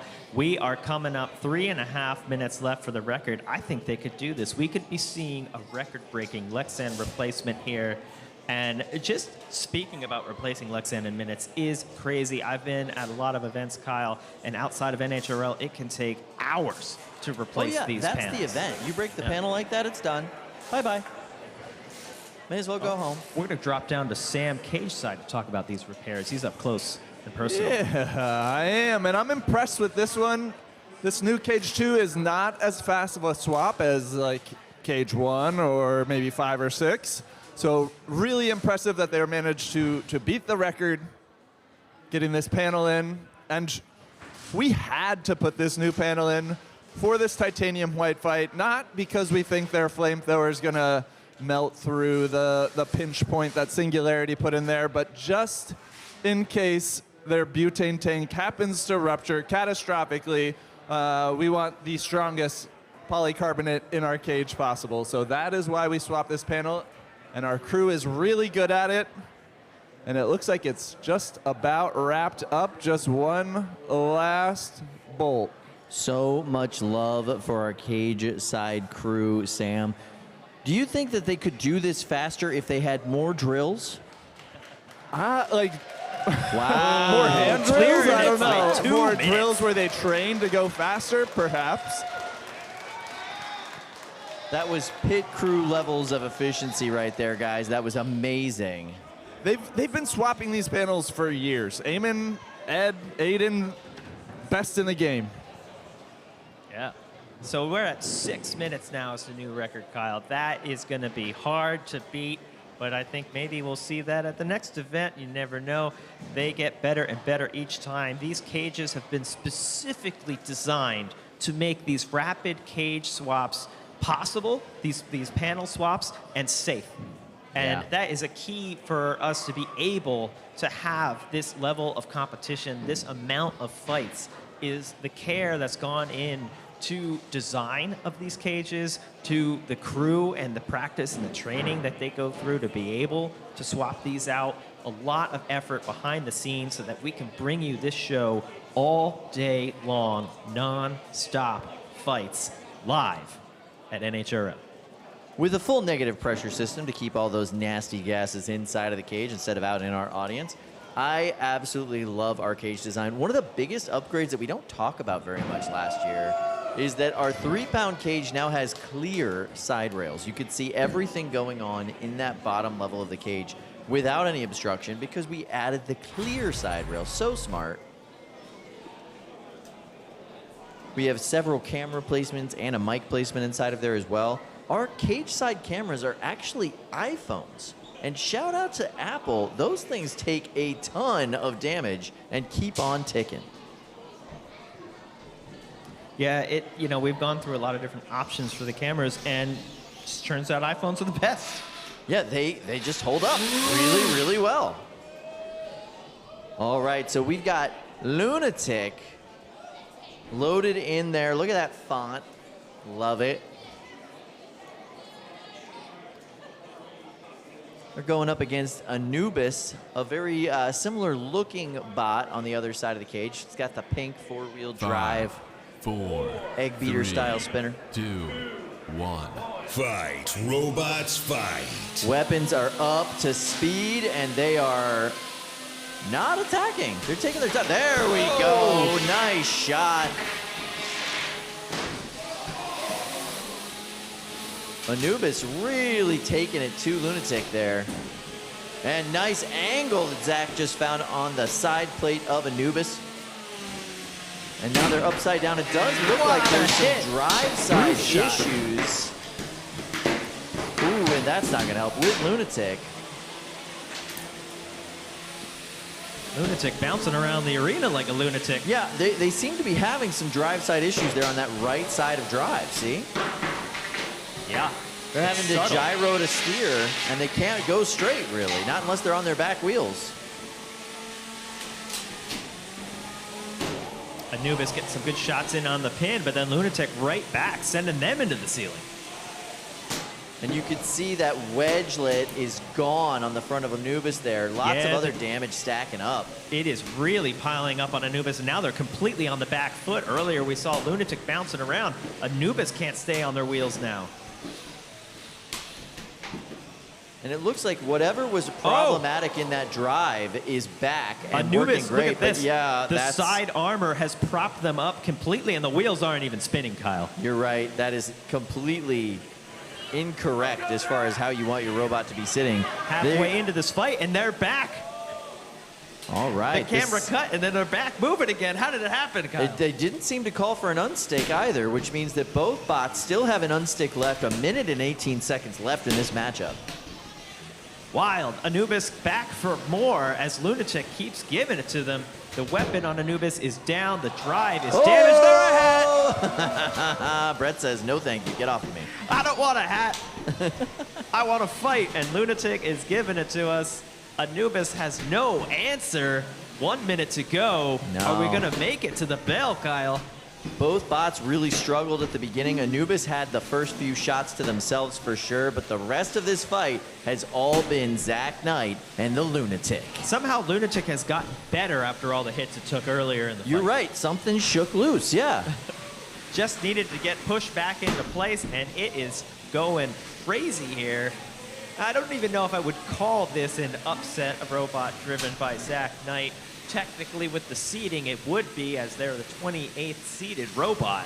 And Anubis has no answer as we enter the final 20 seconds. That issue on the right side of drive seems to have returned at this point in the matchup. You can see they're doing what we refer to as a crab walk. Both robots crab walking here. Anubis' weapon also barely able to turn. And there it is back. It's back. We call that intermittent drive, Kyle. Okay. That was the last shot of the matchup, the last second. Zach Knight getting one more big hit in there. That's what you want to show the judges for a matchup that goes the full 3 minutes. A nice way to go to the judges. I'm sure they're going to be happy with that performance, and I think they're going to take that one home and make it to prime time. Wow. Zach Knight is like the patriarch of Team Defective. A bunch of his teammates down here cheering him on, helping him spot and coaching him through that matchup.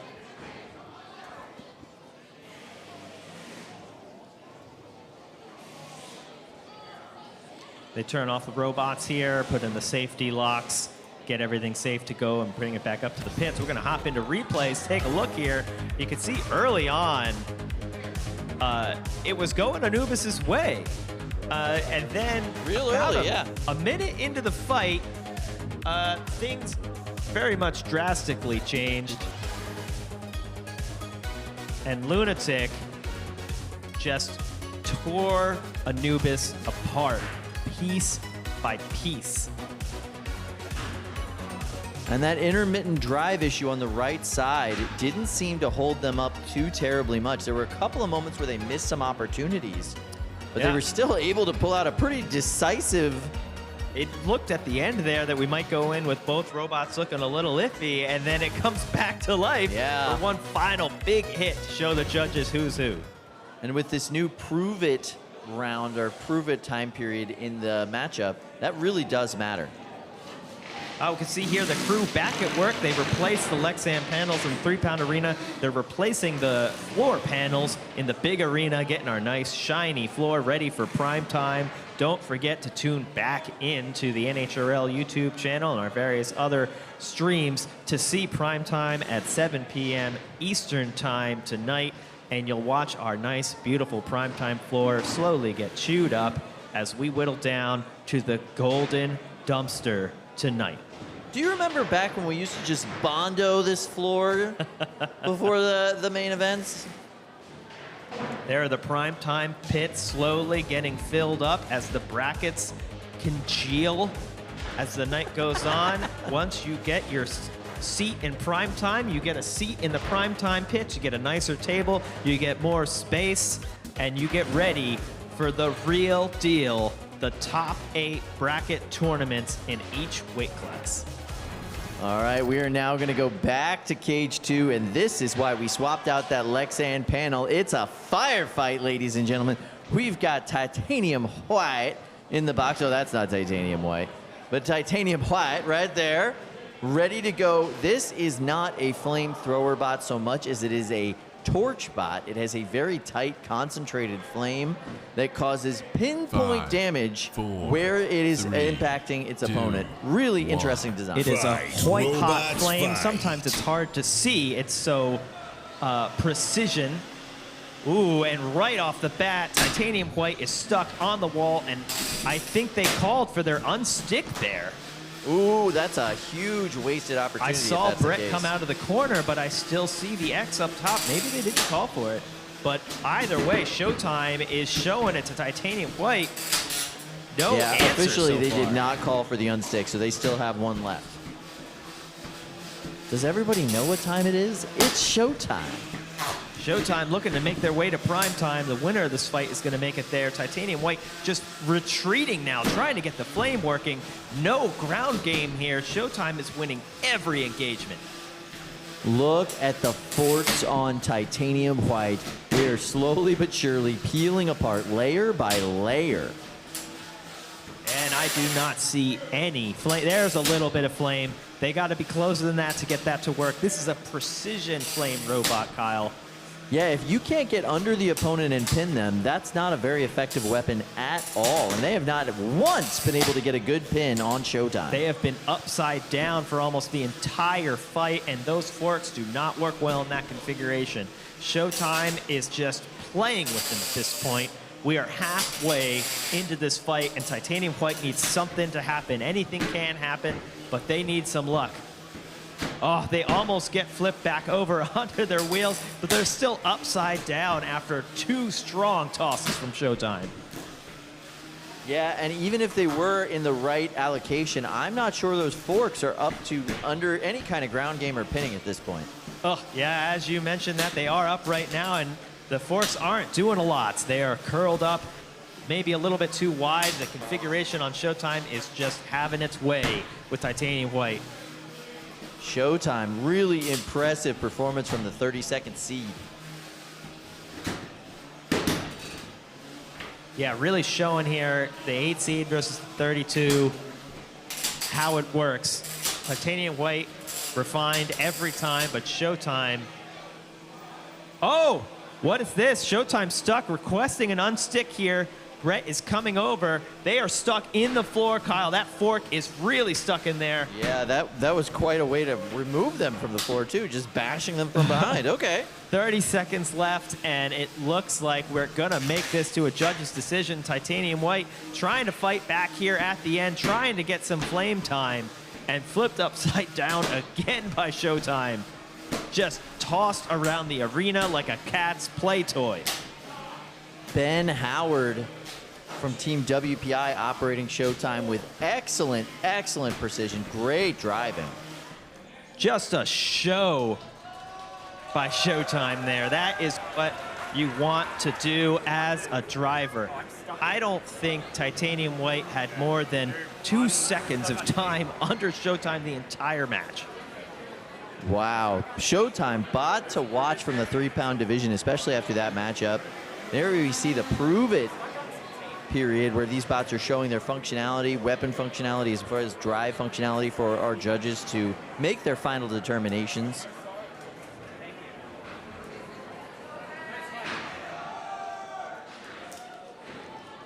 Titanium Hwhite is a brick. That thing holds together very well, but it is extremely damaged. Let's go into some replays so we can see where things went wrong for Titanium Hwhite and where they all went right for Showtime. Look at that hit right there. Beautiful hit on that back panel. Another beautiful hit on the back panel. And one thing that was really interesting is Titanium Hwhite kept landing and staying on their head for this matchup, which allowed those forks to get more and more damaged every single time Showtime made impact with the front. Yeah, quite the driving performance. Just a clinic in that fight. You could save that fight and rewatch it. That's what you're supposed to do. Also, just amazing design on the front end, winning the ground game every engagement. We saw the flip side of that as they did get stuck in the floor there, but able to use their single unstick request, make it to the end of the fight. I think they're going to take that one home.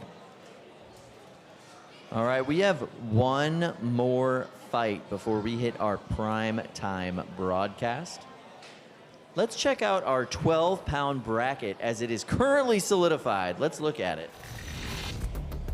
Right up at the top, Promheta versus Modus. That is going to be an old bot versus a new bot and a champion versus an up-and-comer. Really looking forward to these two heavy hitters. Carolina Reaper versus V1 is another experienced competitor going up against a rookie robot. V1, their first tournament here. We'll see what happens, but it's always fun to see experience versus newcomers, new ideas versus the old ones. Yeah, a little battle of the Appalachians there too. That's cool. RoboCat will be taking on Grim Ripper. I love a good RoboCat fight, but Grim Ripper has been putting on amazing performances, just good shows all day. And Void versus Grandeur means we're going to get a big wheel fight in the 12-pound bracket and an anti-big wheel configuration on Void. Always fun to see what gets taken out of the bag for prime time in these awkward matchups, and that will be a fun one to watch. Let's talk about our 30-pound bracket right now. Up at the top is a fight everyone is waiting for.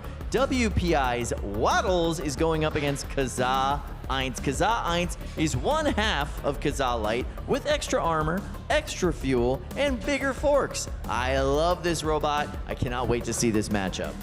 Megatron versus Ares, two of the best 30-pounders over the past few years. Megatron, a two-time world champion. Ares upset in December, looking to come back for revenge. This could be the grand championship fight at the end of the year, and we are welcome to see it here on prime time in the first round of the 30-pound bracket. This is our last 3-pound matchup of the day before we hit our primetime bracket, and what a banger to go out on. There you see Mr. Casimir Jim with the third version of Project Liftoff going up against Kazaa Light, or Kazaa Sky. That was fun. Kazaa Sky and the Chainsaw Kitty. We've got the largest horizontal spinner in the class, most powerful, all of the weight, going up against Robots fight. Letting this bot get up to speed is definitely a mistake. I'm not sure if Kazaa has a choice. Oh, she waited for it to ping pong and slow down and got the killer ceiling shot. Some cautious driving from Kazaa, not what you would expect in this matchup. She's showing a lot of respect for Project Liftoff. Yeah, you gotta keep that wedge pointed toward them. There is so much kinetic energy and so much momentum inside Project Liftoff when it's spun up. But if it's not spun up, we see what happens. Project Liftoff is kind of a sandwich construction. All of the components are sandwiched between those two thick pieces of plastic.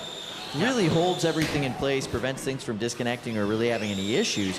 But this is a huge onslaught from Chainsaw Kitty. I'm not sure if they'll be able to function after too many more of these. 3D printed clamshell construction around the center metal ring, but these are nasty hits from Chainsaw Kitty. I like clamshell. That's way better than sandwich. More durable. Yeah, I have not seen Project Liftoff get up to a full speed where those lights lock in once in this matchup. Yeah, it's they're going, well, they're up to speed. They were slow there for a bit, but they're getting too close to the wall. They're spinning up slower than usual, and they're ping-ponging around.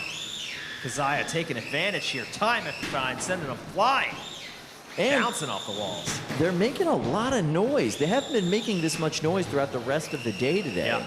I wonder if they're having issues with the wheels. Have they shredded their cleats off? Is it the floor? Oh, there we go. And a little bit of issues there with Project. Oh, you know what? Kitty. Chainsaw Kitty is not spinning right now. The weapon looks dead.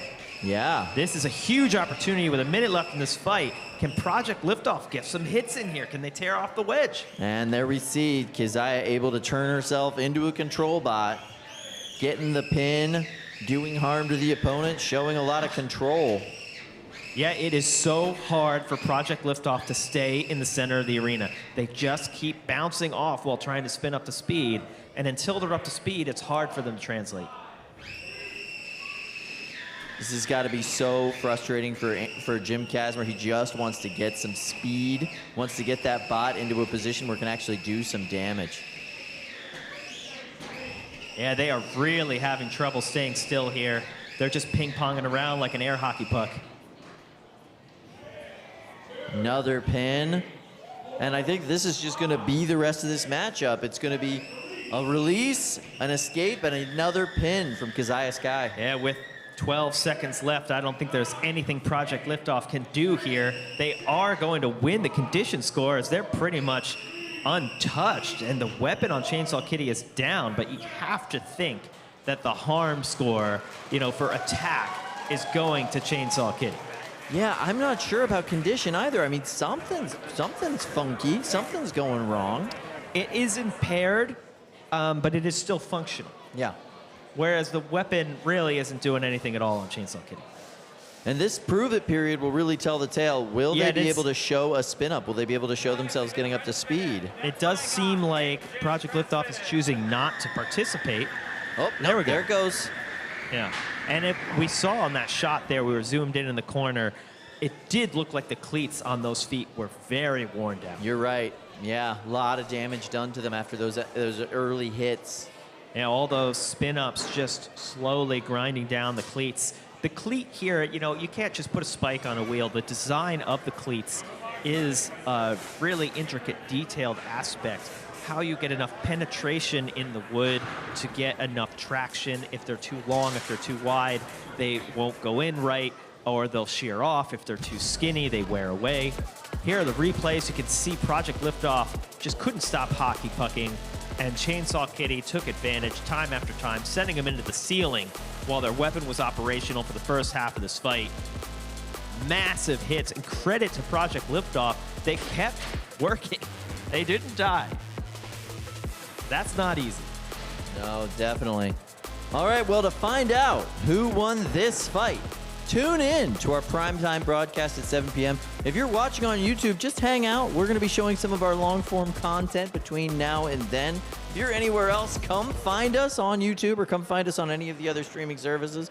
We have got so much action coming your way. Thank you so much for joining us for the KO show at the National Havoc Robot League. My name is Kyle Kroos. I'm with Adam Wrigley saying thank you very, very much, and we'll see you shortly.